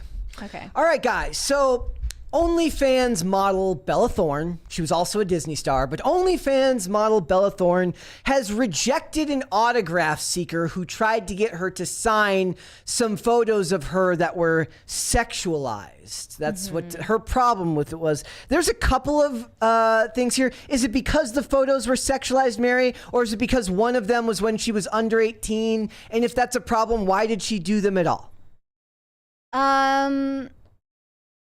This is a difficult It is. story to cover because is. I think Bella Thorne is just another former child star who hasn't actually reckoned with what happened to her. But there's like a couple of layers to this that are really interesting. On one hand, I feel bad for the dude who's just like batted 0 for 4 apparently and picking out photos he could get signed by Bella Thorne. This is a But guy it's who like also kind of creepy. He tried to meet her at Sundance and she told him off when he was looking for an autograph. Here's what she said about it. I normally don't tell them off, but they offended me. It was this guy. He was shoving photos in front of me, and I looked away for a second and looked back, and there was a photo of me from my GQ magazine cover. It's super sexy. My butt is out. I'm wearing lingerie, and I'm topless. I said I wouldn't sign that, and he took it away and then put it back in front of me again. I said, no, I'm not signing that. He pulled out another photo of a magazine with another sexy image. He was like, come on, Bella, sign it for me. I didn't like it. It was inappropriate. There was some stuff there from a Candies campaign that I did when I was 16, and it was clear that he wanted me to sign things that were viewed as sexy and even underage. And I was like, give me something else. He said, aren't they all sexy? No, enough is enough. But I get it. They have to make money and everyone has a job, so I get that. It was just that I was under 18 and it's inappropriate. So it's a guy who like gets autographs and then resells them on like eBay and stuff. So let's hold off on the Candies ad one and let's talk about the GQ one. So is the idea here that it was okay for her to take the photos, have the photos printed, and have people look at them, but somehow signing it was too much of an endorsement? Is that what I'm supposed to take? I'm actually asking this question. I don't know what I'm supposed to take from this. It's weird because like, so she's 16 in the Candies campaign. But not in the GQ ad. But I'm looking at the campaign right now, the Candies campaign from all those years ago. And she's dressed modestly. It's very normal. It's not very sexual. There's nothing adult about it, honestly. You could maybe argue that she's wearing a skirt that's like kind of tight, but it's like whatever. Like they overdress kid celebrities all the time. Also, just remember that this is an OnlyFans model that's talking about the modesty of the world. Well, yes, it's like you dress sexually all the time. Yep.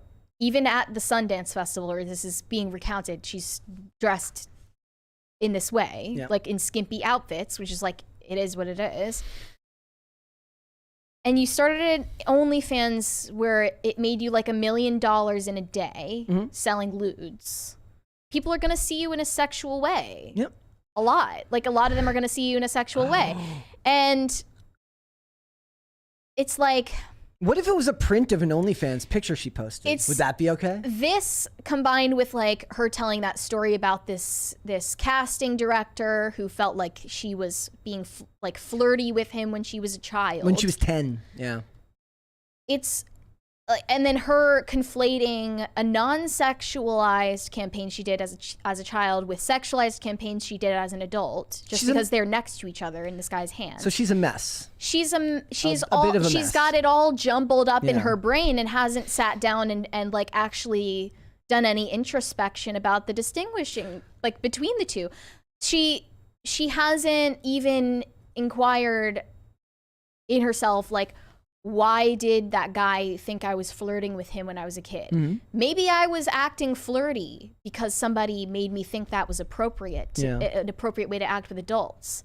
Somebody other than that casting director. She should come up with like a chart, maybe. Like, do we need like a flow chart to help you out, Bella Thorne? Because like this just sounds like someone who desperately needs like therapy and like to not be in the spotlight. If you aren't able to distinguish someone else's intentions from like the intentions of the people who actually hurt you. Yeah. Also, the first thing I thought of when I thought of this was OnlyFans gym girl who's okay with being objectified as long as she makes the money on it, right? So is the idea here that it was okay for the photos to be taken and she's okay with being objectified, she's just not okay with being objectified again in the same context? Do you understand what I'm saying? Like, she wants to allow herself to be objectified, but she wants to be able to monetize it at every level. In that case, I would ask, what was the guy paying for the autograph? Was it because the amount was too low? I'm literally baffled by why she draws the line here, given her other content. Also, should there be like a graph at like the signing booth that lists like this type of image is appropriate, this type of image isn't appropriate? Would it have been okay if a woman had wanted to have those pictures signed? From Bella Thorne's subjective point of view, maybe, because I think she's got a lot of things to work out mentally and emotionally. Like, this is like a classic example of just like a former child star who is like very dissociated in their mind and hasn't like worked through their problems and projects them onto people who didn't do anything to them. Like, it's like Bad Baby saying that like people who subscribe to her OnlyFans should be in jail. Yeah. We're in this like psycho moment right now of like the aftermath, like the nuclear winter of the sexual revolution, where...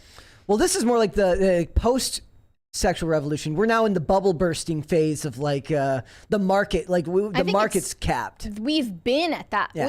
It's been a while since that happened, in my opinion, where like it's like you can only sexualize me if I make the terms. Exactly. That's what I mean. But when I'm talking about the gym girl who doesn't want to be stared at by the guy in the gym, but is okay with filming herself and having OnlyFans. That's part of the plausible deniability that they are addicted to. So it's really difficult to talk about this and make any sense because it requires like a lot of psychoanalysis that, like, for Bella Thorne, we don't even know this woman. But what we do know is things she said out loud. So she said, I was sexually abused in my childhood from age 6 by someone who lived in my house. She said that, you know, she was in the entertainment industry from that age as well. Should she just have not faced, had like, these creepy photos? behavior from people in that industry? If it's inappropriate, shouldn't the photos have just not been taken in the first place? Which ones though? So both of them. So the Candies ad, which you said wasn't very provocative. I mean, the issue we're dancing around here is that a lot of women, maybe I won't go as far as to say all women because that's an inflammatory thing to say, but like a lot of women don't have agency and they think they do. Nobody loves the idea of talking about their own agency more than a woman who's not willing to take even the smallest responsibility for her own actions. What I'm saying is, like, a woman like Bella Thorne, who is incredibly emotionally immature, who hasn't worked out any of her trauma from, who she said herself, being sexually abused as a child, from being a child star, etc. She doesn't have agency. She doesn't have personal accountability. She doesn't have the capacity for taking responsibility for her actions.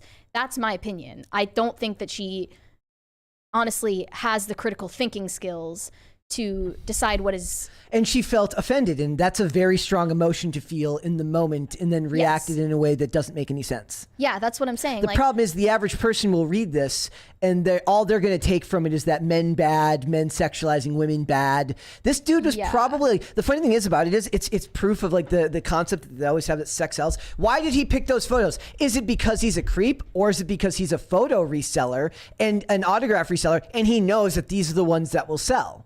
If anything, he's not the creep. The people that are buying them would be the ones that she would consider the creeps, right? Because he's just selling it just like the people who took the original photos. Yeah. It makes no sense. She's got like 10 different narratives running. It makes no sense. Like tangentially with each other. That all like conflict. It's funny too because I can I understand that feeling where like you know something in your bones to be true, but you don't know how to verbalize it. And that's a problem I have all the time. But the problem is being offended isn't an excuse for this type of statement. Not really. Like being offended, like the dude didn't do anything wrong. As far as I can see, the dude didn't do anything wrong. Right? Mm-hmm. And she took the photos first. The photos are there out now. She understood this guy's doing a job because she mentioned, goes like, look, he's got a job to do. He's got money to make, right? So she gets the business aspect of it. It's like she grasps every aspect of what this is supposed to be, but because of trauma or whatever has happened to her, it's like she won't allow them to connect in a way. And it's kind of fascinating. And it's kind of a window into the idea of just how badly people who are abused in Hollywood, how badly it messes them up. There was a story recently about like one of these girls who was into like extreme body modification saying like she regrets it now and it's too late. Her life is like over now. There is so much that we as, and again, this is as a libertarian, a small libertarian, I would never, not the party, like who says, you know what, you're an adult, do what you want. But I also understand that when a girl does this, at 18 or 19 years old and says, I'm going to just do all of these things to my body and change the way I look. Do I think that she's going to not regret that down the line? No, my job is to understand that it's not I can't tell her what to do. And me knowing that she's going to regret it isn't on me. We have to allow other people to live their lives. She's been traumatized in a way that's beyond that. Obviously. Well, why do we need to talk about these people like we're their parents? Because they're basically children. Because they're basically children. Like they're rebelling against us by getting a tattoo or by like taking photo shoots in a bikini or something. Yeah. Like it's nothing to me. No. Bella Thorne is nothing to me. Obviously. Why do I need to talk about her like she's my daughter? Like I feel that way about most of the stuff we talk about. I feel that about most of the stuff we talk about. Like with a lot of what we talk about, I struggle to say anything other than so what? So what? Right.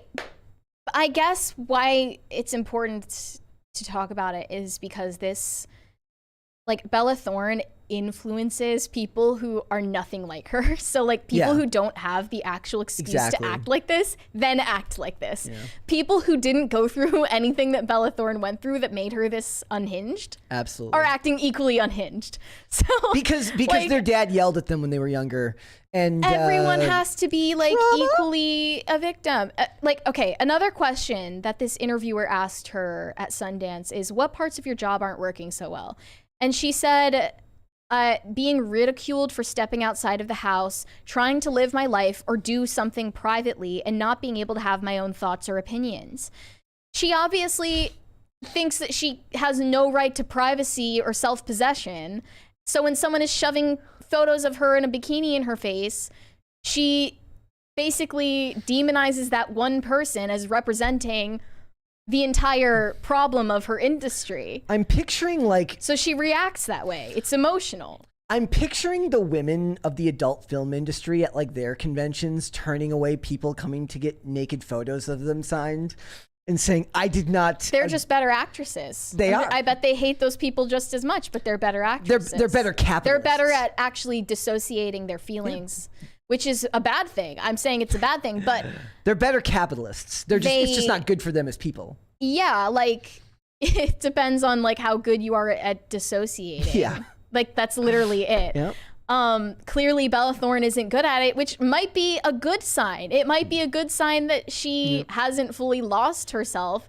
And, you know, she knows that being sexualized bothers her on some level. That's a starting point. Yep. For making sense of your life and like maybe getting on a better path, but she's around a bunch of people who scream, you know, empowerment at her. So it's a completely self-defeating message. Another thing she brought up is like this interview that Anne Hathaway did years ago at Sundance when she was a teenager, where a journalist asked her if she was a good girl or a bad girl. And Bella Thorne then recalled this time when an interviewer asked her if she liked women because she was R-worded by a man. And she was like, what an effing thing to ask me. I was so baffled. I told him off. Obviously, people in this industry are weirdos, and being around them long enough will make you lose your mind.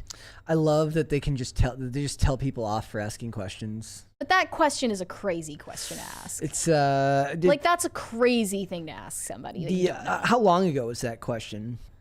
It would be interesting to know when that was. I don't remember. Like if that was Bella Thorne. so. Wait, that was Bella Thorne, or that was Anne Hathaway. That was Bella Thorne. Okay, then it's probably recent. If it was Anne Hathaway, it could have been like that. That question is ridiculous. That's something that they would ask a teenage Anne Hathaway, not in the early. That's like, not in the late something 90s. you ask Bella Thorne in not at all. 2022. That's insane. Like that is a crazy thing to ask anybody. Actually, like even if you think that, it's crazy. I wonder if those same adult film stars or OnlyFans stars get that angry when they're like, do you think you do this because of trauma in your childhood? And they're like, well, that's disrespectful to ask me, because they have to keep up the ruse of it's not about trauma, it's about this is about me reclaiming my sexuality, when in reality, it's the exact opposite, and you're still basically mentally 10 years old. That's what I'm saying. Like, you're like, I hate that the message from both the crazy feminist celebrities and the anti-woke people, or whatever you want to call them, is like, women have agency and you can do nothing to encroach upon that. The truth is, neither of those things. They don't have the agency they claim to have. Oh, no, the idea would be that they masquerade around the idea of agency, because agency is a product that they sell of how empowered they are, this or that. Like, the people with actual agency don't need to talk about it. Right. So just the fact that they're talking about it, it's me doth protest too much. Right. Like, it's like if you have to scream constantly about about how empowered you are, there's likely a discussion that needs to be had about whether that's true. Just like the idea, like the person who's really in charge doesn't need to constantly tell you they're in charge. They just are. That's true. The person who takes responsibility for their actions, it will be, you know what? It will be reflected in their actions, not in what they say. When women acted like they didn't have agency, they had more agency in like the 20th century. How so? You know, like when we had fainting couches and stuff like that. I don't know how society was, but like women have more agency when they're able to deny their agency. Yeah. When they're constantly asserting their agency is when they're actually children inside. Makes me think of like they're a Bella Thorne. A great trope of movies in television that was supposed to be reflective of real life back in the day was, I don't want to be seen of as a victim. Now, like, if I see that in movies and television, I start laughing, because nobody actually believes that anymore. Well, what was that storyline about, like, diabetes? Like, there was a character who had diabetes, and that was her big, like, secret that she didn't want people to know about her. Where was that? That was in Will Trent, and so Trent? like they explained it to me better, like why that would actually be a problem. That in a way that made sense to me, but the problem is if it has to be explained better by somebody off screen, then they didn't do their job as filmmakers to explain why it's a problem.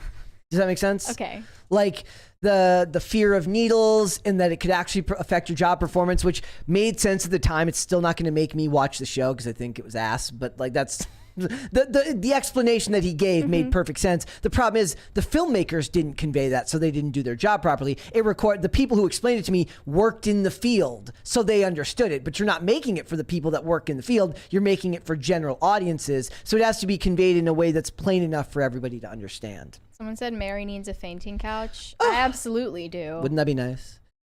I would faint more often. We got a couple of super chats. Let's do that. Okay. Caper2x said, Brett, can you do the rest of the show in Mickey's voice? The chat gallery demands it, and we want to know if Mary can hold herself together. I don't think I'm doing a good job at holding myself together. I don't think I can do the whole show in Mickey Mouse voice. You should, though. Rhaegar Targaryen said Sam Cooke over Sam Smith. Yeah. Who's Sam Cooke? Oh, sweet summer child. You are so young. I mean, Sam Cooke is even before my time, but What? it's a singer. Oh, yeah. I recognize the name now. Hold on. Yeah. I can't pronounce your username. Sorry. Zukasa, I think, said Mary cares so little that her thought was, oh, I need to heckle him. Sir, I disagree with you mildly. Sir, I don't really agree with your lifestyle, and I wanted to let you know about that. Have a good day now, sir. What would I say? I would probably just clown on his outfit or something instead. Oh, you're like, oh, you're not even about that life. Look at you're dressed like a middle school dad, like a middle school kid's dad right now. Look at you, like you just look. I would be like, sir, you're not non-binary. You look like a sinister homosexual at best. That's what I would say. He also said socialism, pre-communism, Mary and Brett. It's so funny how that did come up in the episode of The Last of Us too. We'll get to it. And We'll get to it. High Voltage 75 said, having steak while I watch PCC, medium rare. How do you like yours cooked? Medium rare. Rare. Medium rare. One more. I think there's just Mooing. one more. Yeah. One more. Beignet Yep. Sensei said, my dad taught me fixer-upper stuff, but he didn't push me to learn everything because his dad forced him to stay and help for hours for no reason. Not for no reason, though, because then he knew how to do things. That's a good reason. It is a good reason. Okay. All right. We're going to get into our review of episode 6 of The Last of Us. Shall we? Yeah. All right, guys. So for me, episode 6 of The Last of Us was called Kin. Mary, thoughts? I thought Ellie is still annoying. Yes. And it's not even because of how they wrote Ellie, honestly. It's just Bella Ramsey. It's still a horrible casting decision. Secondly, I thought this is familiar. And it's familiar not because it was in the first game, but because it was in the second game. This town that they go to in Wyoming. And guys, yeah. I got confused with the timeline because I was like, I don't remember Ellie being this young in this town. There will be spoilers, guys, so just a Yeah. heads up. That's why we saved it for the end of the show. Yeah, spoiler alert. I watched a bunch of Walking Dead again before this episode. That's by what's the way, ruining this for you. Is This you're is watching them and comparing it's not them. ruining it for me because I don't think I would even like it still if I weren't doing that. But it's just the contrast between like episodes of the second season of The Walking Dead as a post-apocalyptic show. Yeah. Compared to this, it's like we're not even talking about the same art form anymore. Like it's like a totally different culture that we're living in. The fact that this is the top show on HBO Max, it is like shocking to me. This show is ass. This show sucks. This show is awful. It's bad. It's not even bad because of like a joke about communism. It's just bad. It's not good. It's good. It like in terms of if you're comparing it to Velma. It's bad in terms of it's not good. Like, I shouldn't even have to qualify that. It's not good.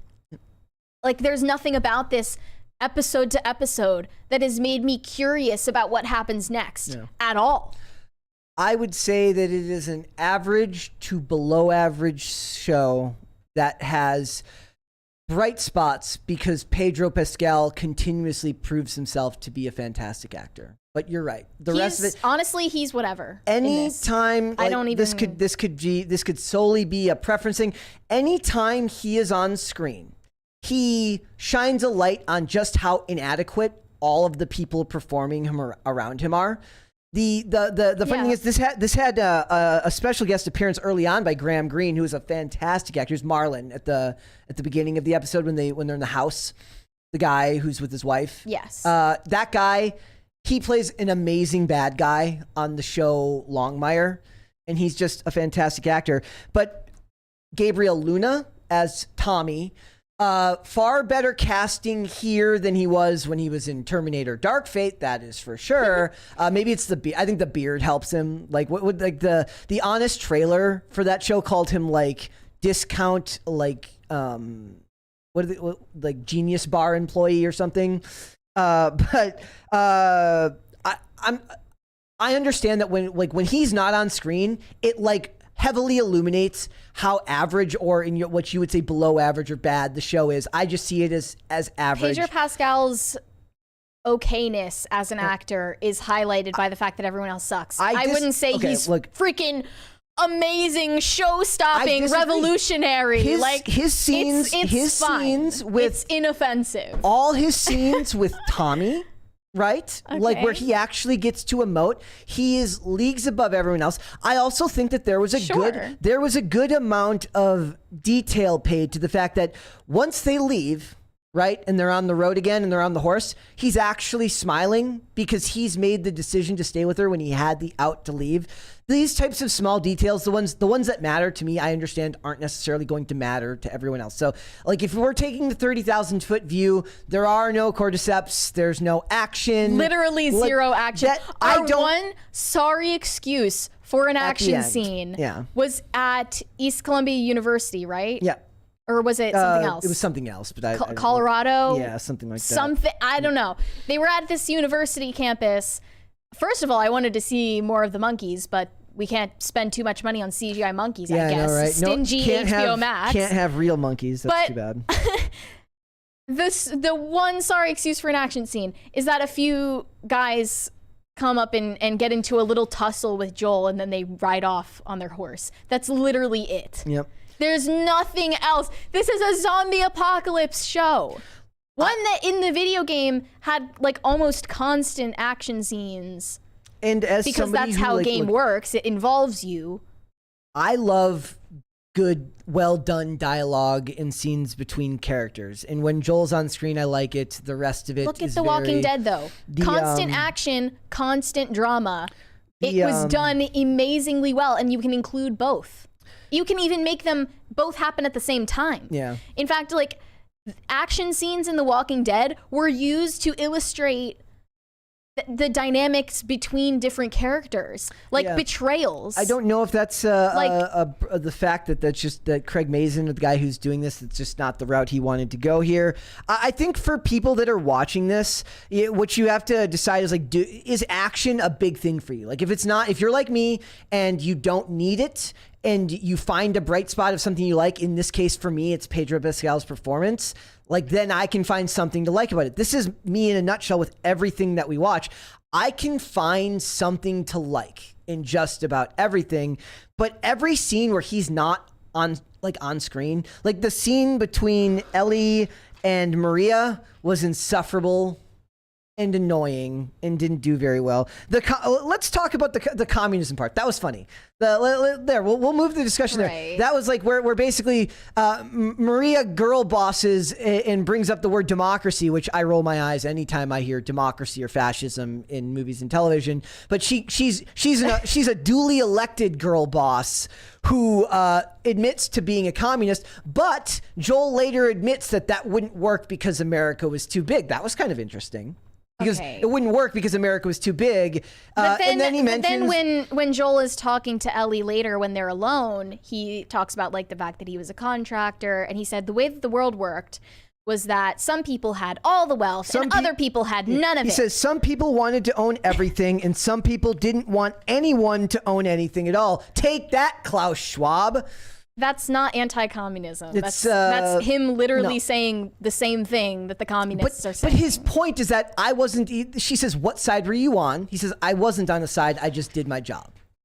That was his point. Yeah. Like that was the point of that discussion. I did think it was funny. Well, you had white male privilege such that you didn't need to take a side. I don't think he's a white male, is he? Given that his brother is played by Gabriel Luna. Pedro Pascal is a white man. I don't care but what I don't anyone think they're says portraying about him that way. Pedro Pascal is white. No matter how he pronounces his first name Pedro. as Perro. He is a white man, and so is Joel, his character that he is playing. With his They're white. African-American daughter. So I enjoyed the target practice scene of them at the end. That was about the most I've liked Ellie at all, was them when they're doing the target practice scene. I did like the callback to the fact that they had their interaction together in like what would have been a teenager's bedroom. Like a dad talking Right. to his like those are the little things. Look, I understand that from the 30,000 foot view, people might not like it as a whole. These are the things that I liked about it. Yes, I know Joel is white in the game, but I don't know if they're trying to do that here because Gabriel Luna plays his brother, and Gabriel Luna is Hispanic. So and his daughter in the show version is black. So or is half is in the show is half African American. So look, if you're watching the show, I'm guessing that some of the people that are watching here are just they're just watching the reviews and they're not necessarily watching the show. I think Hopefully that not. you know, if you like it, you like it. If you don't, you don't. But I can continue to come back. But like I said, the episodes that I don't like are the ones where there's less of him. So you lose a lot. He's not going to be around for. Spoiler alert, he won't be around forever. And then there will be absolutely no reason for even somebody who's giving them the benefit of the doubt like me to watch. Also, the trailer for the next episode, it's gay, super gay, mega ultra super gay. That's the theme of next episode. Really? It's Ellie and gay. That's the whole trailer is just great. Ellie and gayness, and that's all it is. Dude, fuck this show. This show's ass. And if you find something good about it, then they don't even deserve you the favor. They don't even deserve you doing them the favor of looking for the good in it because they have spent. I'm not doing the favor for them though. I'm doing it because that's just how I approach media. That's fine. That's your opinion. But what I'm saying is like they've spent the goodwill. It's over. It's done. I don't care about the show. I never did. The pilot was a 6 out of 10 at the highest, and it's been all downhill from there. It's just don't watch this show. It's awful, and it's like such a like death knell for our culture that this is doing well right now. I think of that this Velma, is even being talked about. I think of Velma as awful. I don't put this on the same level as Velma. I don't. Like, Velma is awful to me. You don't think that a show this mediocre being the most popular right now is a bad sign for where we're at? I mean, our standards have lowered so much. We're like so desperate for some semblance of an actual story to be told that this is what we're accepting. Like, this is what we're getting excited about. No, I'm done. Like, this is ass. Job is going to be a long one because the media is not going, unless we're going to review nothing but Daily Wire movies. And we'll just, it's going to be a thing. We still got Cocaine You can Bear always to watch old movies, but other than that, I would review sucks. the shit out of some old movies, but you know, that's not always the way to go. Also, all of the people in this episode in this town are the like they are the leftist like Dem socks who wear Carhartt and hate like middle America. Like they are the like Portlandian like Antifa members that wear there's plenty of people on this side of what we would consider this side of the aisle that like the show as well. I'm saying the people in this episode. I'm talking about the characters. Actual characters. The characters in this episode are literally the Democratic Socialists that wear Carhartt beanies and Doc Martens and appropriate all of the dressings of people in Heartland America and hate its guts at the same time. They also wouldn't. It's also funny that they wouldn't do anything to. I knew that nothing bad would happen to them because they would never allow the commune to do something to implode. By the way, there are how many people? Like a few hundred in this commune. There's no way that there's no leader in a 300 people or whatever. Like under 50 people, you can have maybe you can have no leader. Yeah. That's it. If you go anywhere above that, you need basically a dictatorship. That's it. Yep, there was no way that was going. Or a council of leaders who would be white men, by the way. In the real world, if we're talking reality. Yes. But this is the fantasy land of people, of like all of those, you know, gay they-thems who ran an alpaca farm where all of the alpacas died en masse because they're incompetent. Also, where did the extra horses come from? Like when they got I guess they breed the horses. No, not that. Like when they get picked up by the roving guard, right? And they check them with the dog to see if they're infected. But then when they ride back to camp or back to the commune, Ellie and Joel have horses too. Where did the extra horses come from? There aren't other people doubled up on the other horses. Where the hell did the extra horses come from? That's the stuff that I get hung the little up on. details. That's the stuff that I get about. That's the stuff that I get. They don't care about the show. Look. Nor do they care about the characters. Or we can the story talk. It's based on.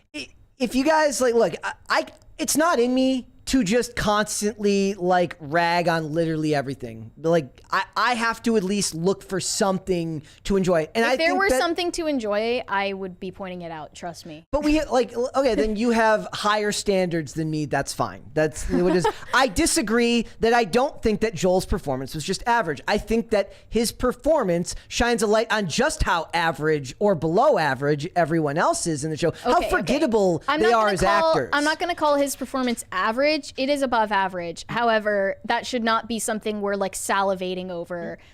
The only reason that he seems outstanding is because everyone else is awful. That's it. In his scene with his brother, I thought they both did good in those scenes, but Paige was just a better actor. The thing is, Ellie sucks. Yeah. And that's the thing that you needed to get right. Her scene and with they fucked it up. Maria, like in the hair cutting where she's supposed to be like defending Joel. Like there's supposed to be emotion there. I didn't feel it there. And Maria, that lady sucks. Like the acting in that sucks. And why she was was annoying. it that like, okay, Tommy introduces her finally as his wife. And why is it that if they want her to leave the table so they can have a private conversation, it becomes like a racial thing? Wouldn't it be a sexist thing? No, because Ellie gets to stay. Oh, Ellie right? gets. Oh, Ellie gets. Oh wait, she's non-binary. Oh wait, no, she's not. Not in the show. She's not. Not in the show. Yeah, well, and like any like so hard to keep track of these like when people stuff and like their that identities. happens, I just roll my eyes. And it's like, of course, like in the year 2022 or 2023, you're never going to get rid of all that stuff. So we need to. It's like grading on a curve, and I know that sucks that you have to grade on a curve. But it is what it is. Like, it was weird that they made it a racial thing, but you knew they would. Try to come out as non-binary in 2023 if the world ended in 2003. I know, right? I know, Try right? it. Yeah. Like, honestly, the culture, if we like came to a standstill in 2003 and gave up all of our like social mores and niceties and civilities, you think you would come out as non-binary? No, it wouldn't matter. Or pansexual you'd or be any of going these to weird work. things? No. You'd be going to hunt. You would be surviving, and your leader would be a straight white male. Yeah. It's also funny And you wouldn't too. even know what the word cis is. Jacob Edler says grading on a curve is unacceptable. Well, then, if you want a show where it's just Mary hating on something for an hour every day, I feel like that could work. But I think there also needs to be somebody that at least points out that not everybody sees everything the exact same way. Wait, what? Jacob Edler, because I mentioned that it's like grading on a curve, What does that mean? grading on a curve. You're grading shows. Like the on a shows, curve. like you kind of have to now because it's 2023 and people have the mind virus. So look, it's part of our job. So we have to, in a way. Mary can be the one who points out all the things that I know are true. But I also know that there are things that I can find in these projects, whether it's the littlest thing that get me through it without pulling my hair out. Like if I have to listen to Girl Boss talk about being a duly elected Democratic, blah, blah, blah, blah, blah, blah, which is freaking annoying, I can find the stuff that I do like. It's like Stockholm syndrome. You have to find some way of getting through it, and if that means that I have to latch on to the one good part, that's Joel. And I don't hate everything. I what I'm saying is I love the post-apocalyptic zombie show that was made 10 years ago that did everything right. Until the fourth or fifth season. When they said there would be no straight couples anymore on they even on The Walking Dead. even messed that up. Yep. Like if it's good, I love it. I love the beginning of The Walking Dead. They did it basically perfectly. Yeah. Everything about it. Everything. Like they perfectly blended action scenes and like high suspense life or death scenes with things that like illustrated interpersonal dynamics. Like for instance, the dynamic of like competition and like the disintegration of Rick and Shane's friendship. It was illustrated through action scenes where they were in life or death situations together. Yeah. That's like, and they can't manage to do the same thing in The Last of Us to show bonding between Joel and Ellie? Yep. They can't manage to do that?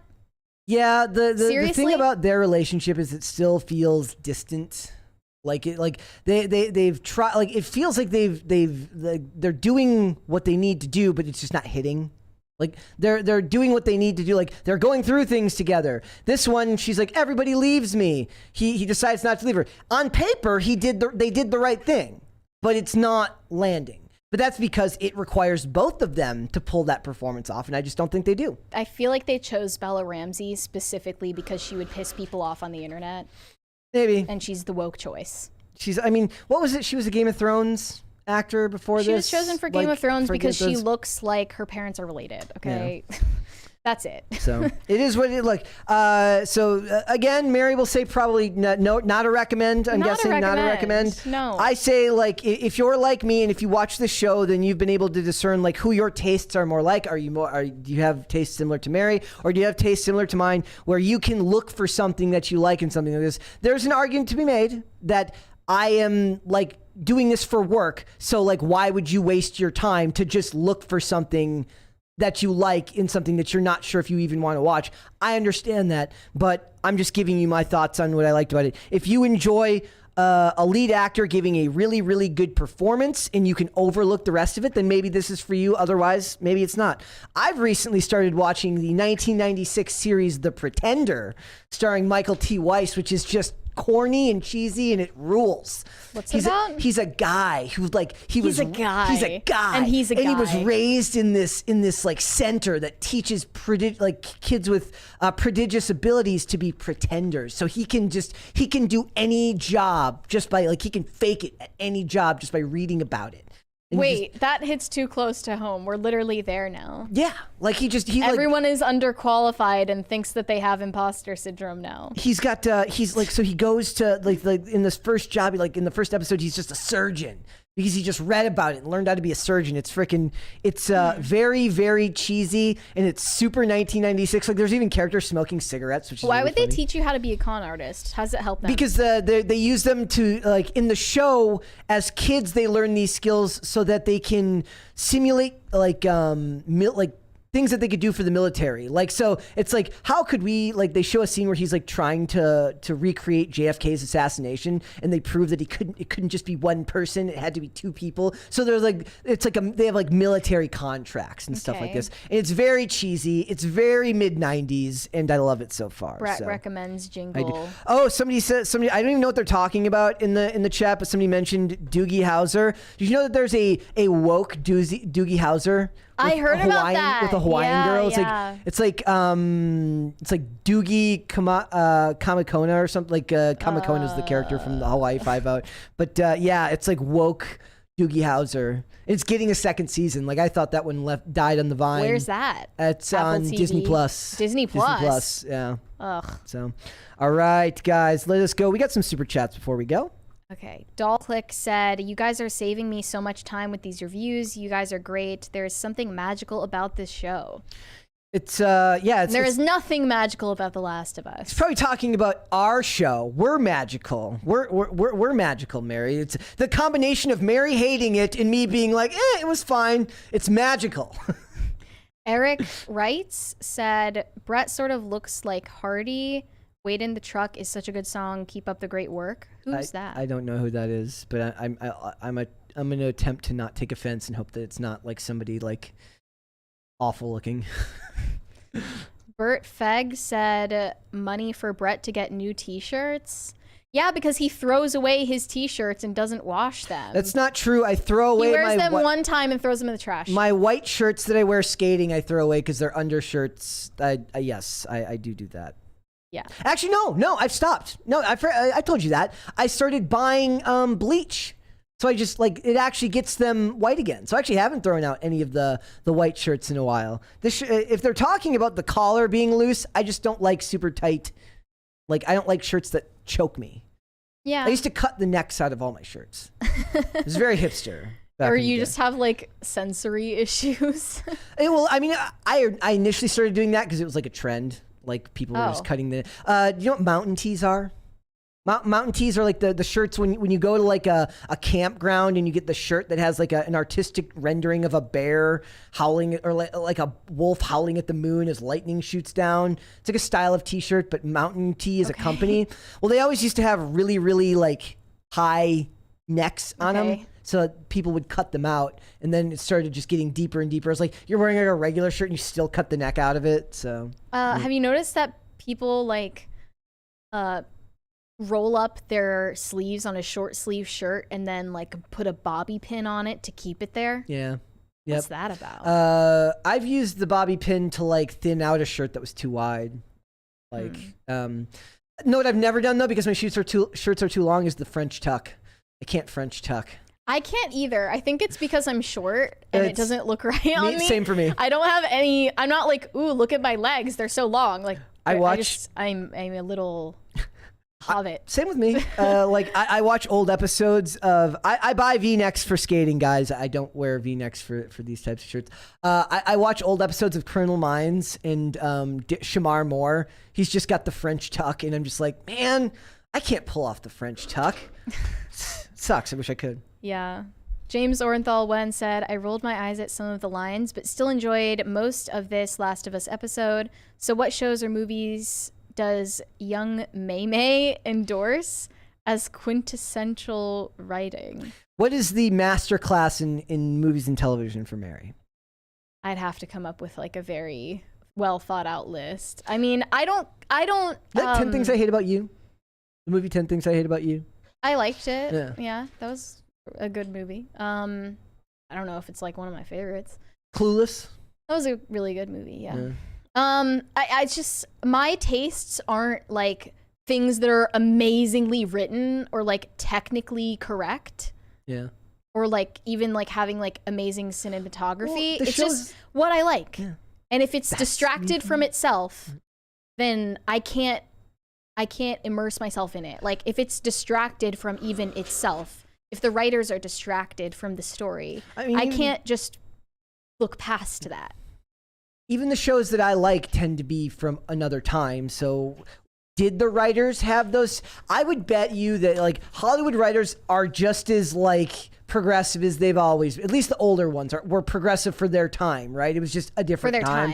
For their time, they were very progressive, right? But for me, when I watch that stuff, I can lose myself in it. With the modern stuff, I think what you'd notice, the stuff that bothers me, buzzwords, like when I have to hear a word that I hear on CNN, like fascism or democracy, that bothers me. Like that's the stuff that takes me out of it. The casting, sometimes. Do I believe that they would have casted anyone other than a black woman to play Maria? No, I think that was going to be a black woman no matter what, right? Like there was no way that Which character... is so pandery and... But it's the buzzwords more than anything that take me out of it. How can you like even watch that if you're black and not feel like degraded by watching it? Well, we talked about this last week. And pandered to. We talked about this last week. People are over that. People are okay with that now. People have just become okay with it because it's part of their identity now. Like they see like, here comes the airplane of pandering. Whee! They can, like, with enough of a pointless college education, you can justify anything. Yeah. If you're verbally intelligent enough, which is why people shouldn't be taught how to read. Rhaegar Targaryen said pansexual when you really, really like pans. That's exactly or right. pancakes. Ooh, oh, pancake sexual. We are very close to a second crisis party. Yes. Potatoes for Seamus said, get Wesley and Bertman on at the same time on great. PCC. Maybe we could do that next week. We will plan for this. Wesley is a very busy man. Yeah, you guys have seen like how like beautiful those shots on Cass Castle look. Like that takes work. Still, it's better than The Last of Us. By far. And we've got a shoestring in comparison of budget, so shout out. Do you like? Here's the other thing: is like I wonder if like a lot of this has to do with like back when they made Walking Dead. It was still made like a traditional terrestrial television show, meaning that they were filming the season as it went. I was thinking about that too. So it wasn't done as one production as all at once, and they were able to make changes as characters got more popular. The first season is 6 episodes long. Yeah, for that reason. Yeah, like as characters get more popular, they could focus on those characters, and that's one of the big things about working in network or basic cable is like you're allowed to like go where the audience. So like me. Talking about like being like I love Joel. Joel is so great. Pedro Pascal is fantastic. People could be like, you don't sound like that. Like maybe like if they were doing it in a traditional model, they could be like, whoa. Maybe we should just like not kill him off. eventually. Like, spoiler alert again.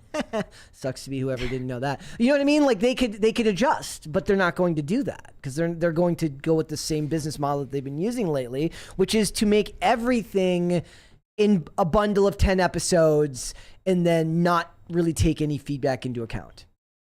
Also, it makes sense, like, when they make changes going in from season 1 to season 2 on stuff that's made like The Last of Us, it'll feel more pandery. It'll feel more social media based than if they make the changes on the fly. Right. Yep.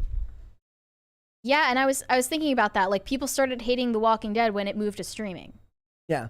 Like, when it was mostly being watched on streaming platforms. I'll just never forget that part where they said that they would never have they weren't going to have any more straight relationships in there on a show about the apocalypse where literally like procreating is of the utmost importance. That's true. Like, who does? Like, well, I guess, well, no, actually 20 years after the initial hit, people would finally feel secure enough again to start reproducing again, right? So why are you gay? You should have said it in the voice of that meme. Why are you gay? Well, yeah, I mean, people don't realize how much sociology like impacts like their attractions, and I think that a lot of people who are gay now, because of their like social circumstances and the fact that they live in cities and that they are, you know, around a bunch of liberals and with like libertine ideologies, they would be straight in a circumstance that had more to do with survival. Like, yeah. Well, yeah, and that's the thing. That is why when you watch shows like this, when you watch a show where two of the biggest storylines will be like the world's greatest gay romance in the middle of episode 3 during the apocalypse, and now episode 7, according to the trailer, is just Ellie, gay. That's the name of the episode, basically. Gay. Like, it doesn't feel authentic when that much time is spent on something on a show that's taking place at a time where that wouldn't be the focus. That's what the bullshit detector that I'm always talking about. Like, you don't know why it doesn't work. I mean, we do because we talk about it, but like the average person doesn't know why this feels weird or inaccurate. But if you think about it's a 10 episode season. Yeah. They've already sacrificed 2. Like half of it to other characters. Yep. Like, yeah. Michael Stonecipher said, watch Hit Monkey. It's great. Okay. That like a movie? I don't know what that is. Okay. Eric Wrights said, listen to it. Leftists have slammed it, claiming something like glorifying vigilantism. Party, wait in the truck. Okay, well, you know, anybody who says that's like any leftist that says that better not have any Marvel or any DC stuff going on, because like Batman is a vigilante and they just be intellectually consistent. Yeah. Please. I'll listen to it. But Batman is an evil rich white man. Oh yeah, I mean that was like there was the DC hiring process where they're like, tell us why Batman is a bad person. Like tell us why his white privilege is. Tell us why you hate Batman. It's also funny too, like it kind of goes to like what that is the perfect way of like doing a litmus test about what people focus on. If your focus isn't on the fact that his parents were murdered and that he turned his grief into a force for good, then you're just a more broken person than, you know, if your focus is on his whiteness and his money and not on his trauma being used to turn into to be something good, then we're just different people and maybe we shouldn't be watching the same things. James Orenthal said, shout out to Save Ferris's cameo in 10 Things I Hate About You. I love 10 Things I Hate About You. I love this scene at the end on the roof. It's been a couple years since I saw it last. Watch it for the Heath Ledger singing scene in the like. Think about how many generations of women have been damaged by thinking that some guy is going to come into the auditorium and sing a song to them. Well, there have been so many movies that made women think they should be like awful and mean to men that will then just put up with it. They'll just like fawn over you. Mm-hmm. Well, like even what's her name, the Bianca in that movie is awful to Jonathan, to Joseph Gordon-Levitt's character. And if that happens in real life, which I know it does, I've seen it happen, that's not the type of man that women even want to be with anyway. No, he would reject her. If he grovels, yeah. You know? It's embarrassing. Like, they sent exactly the wrong message to all the women and all the men for like 20 or 30 years. in these movies. Yeah. But I still love the movie. If for no other reason than Julia Stiles is also another fantastic actress that we don't see much from these days. High Voltage 75 said Brett versus Mary staring contest. Go. You're going to win.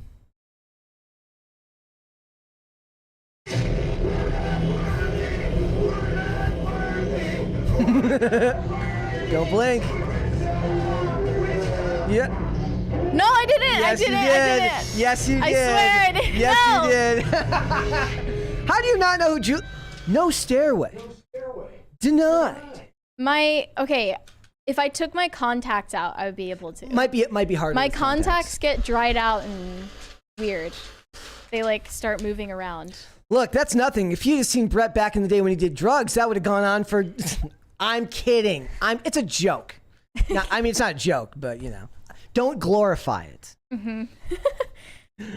Rhaegar Targaryen said, "I can't wait until Abby shows up." Neither can I. Who are they gonna cast for Abby? No, it's gonna be a super sexy, feminine-looking woman. I swear, so? they're gonna do it just to spite your expectation Think so? that it's gonna be a butch lesbian. No, man, they're gonna give you like the butchest, lesbianist.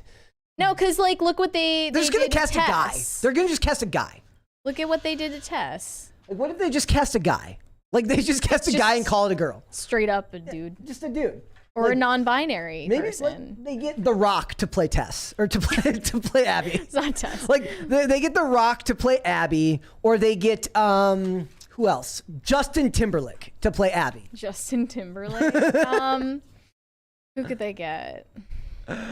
Like who is a butch lesbian that they could get? Or does they? Because it wouldn't just be a feminine man. Because even a Timothée Chalamet looks more feminine than Abby. Yes. Yeah, it would have to be an actual, like, maybe John Cena. They can get John Cena to play Abby. That's perfect. He's been wearing the skirt lately, so he's right on course to play Abby. So we'll get, he's in his ritualistic humiliation era. And then they'll say he's like, guys, I'm in my Hollywood pedophile elite era. Yeah. I am so... Not accusing anybody of anything. No, of course not. Nathan Koss said, Day of the Griffids is a really good book about post-apocalyptic societal dynamics, including reproduction. And then that reminds me of like Wayward Pines when they like another show that got pulled too quickly. That show could have gone places. It could have, but also it does kind of like it's not as good in the next like later episodes. No, but the premise had so much promise to it. Like that was like an 8. Like it's a bingeable show. That was a show at this time when ABC was like desperate to have like an M. Night Shyamalan type vibe. Like they wanted like these like between there was also The Returned was a show, and there was also Touch with Kiefer Sutherland. Like they wanted these shows that had mystery or like some type of like, it was like, is it sci-fi? Is it magic? It's a psychological drama. No, dude, I love that era of like it's so clear that they all kind of fall into the Lost category. It's like they wouldn't have known where the hell to go after like a season or two anyways. Kind of like Under the Dome, which was bad. Under the Dome. Dude, Under the Dome, that dude. sucked and I loved it. So bad, but so much fun. Like it's like I rewatched Yeah. it and it's just like it's not just bad, it's like really bad. It's just like the 300, right? Yeah. But also but there was also What was the other one? The Ark? There was Revolution with Billy Burke, who like where like all the power goes out, and then Jericho with Skeet Ulrich. Like all these shows were so great, and they never they wanted to go beyond where they were, but they never had the writing chops to do so. Love it. Yeah. Ryan Reynolds as Abby, someone says. Thank you, Bunny Ayala. Ryan Reynolds as Abby. You're like. No, they'll get Blake Lively as Abby and be like, see, we just subverted your expectations. And she's just super hot. And a murderer. Damn you. Michael Stonecipher said, it's a Marvel TV show on Hulu. He's The talking. Hitmonkey. Yeah, Hitmonkey. never gonna watch a Marvel TV show by choice. I'll do it unwillingly, but not by choice. Somebody mentioned Frequency. I didn't watch the Frequency TV show, but I heard I was in my Limitless TV show era at that time, so I didn't have the bandwidth for both. But I love that. If you guys haven't watched the Limitless TV show, it's so much better than it had any right to be. Only one season too. Small investment. Potatoes for Seamus made a request. Okay. Hollywood is so woke. How's that? Was that very Australian? I disagree with It's Andrew so Tate, dark. and I support climate action. There's this guy who does videos where it's like how men got girls, and it's like I disagree with Eminem, and I support feminism. And it's like I disagree with Donald Trump, and I support racial equity. The guy's awesome. He's just fantastic. So, all right. Yep. Somebody agreed with me. They like the Limitless TV show. Yep. That actor was really good. That actor actually had this hilarious episode where he played Michelle Trachtenberg's boyfriend on an episode of House, where they think that he gets her sick through his semen. Like through sexual intercourse, but it proves not to be true. But it's just a really funny time where they have to like get the semen sample from the guy, and they're like basically Dr. Chase and Cameron go and talk to him, and he's like, what am I supposed to do? He gives him like the thing, and he goes, bathroom. He's like, and no thinking about Dr. Cameron while you're in there. We'll know. It's fantastic. All right, Mary. Well, now normally we do like a roundabout to leave, but it's just me and you today. Let everyone know where they can find you. Bro, it's just you and me. We've been abandoned. You can find pictures of me on Instagram at Mary Archived, and you can send me some hate on Twitter. That is also Mary Archived. If you didn't like my take on The Last of Us today, they liked it.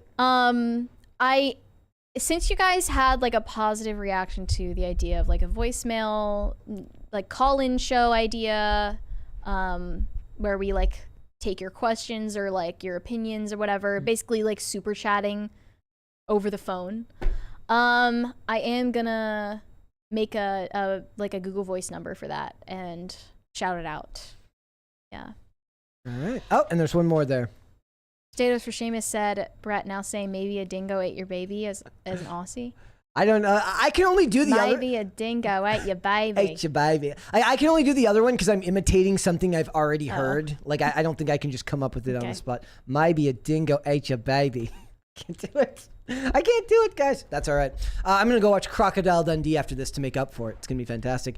If you want to follow me, you can follow me on Instagram and Twitter at Brett Dasovic. The show is here Monday through Friday, 3 p.m. Eastern Standard Time. That is noon Pacific. If you would like to listen rather than watch, we are on Amazon Music, Apple Podcasts, Pandora, and Spotify. And if you would like to follow the show on social media, we are on Twitter at popculture_show, Facebook and TikTok at Pop Culture Crisis, and on Instagram at Pop Culture Crisis Pod. And we'll be back with another episode tomorrow. We'll see you then, guys. Bye. Bye.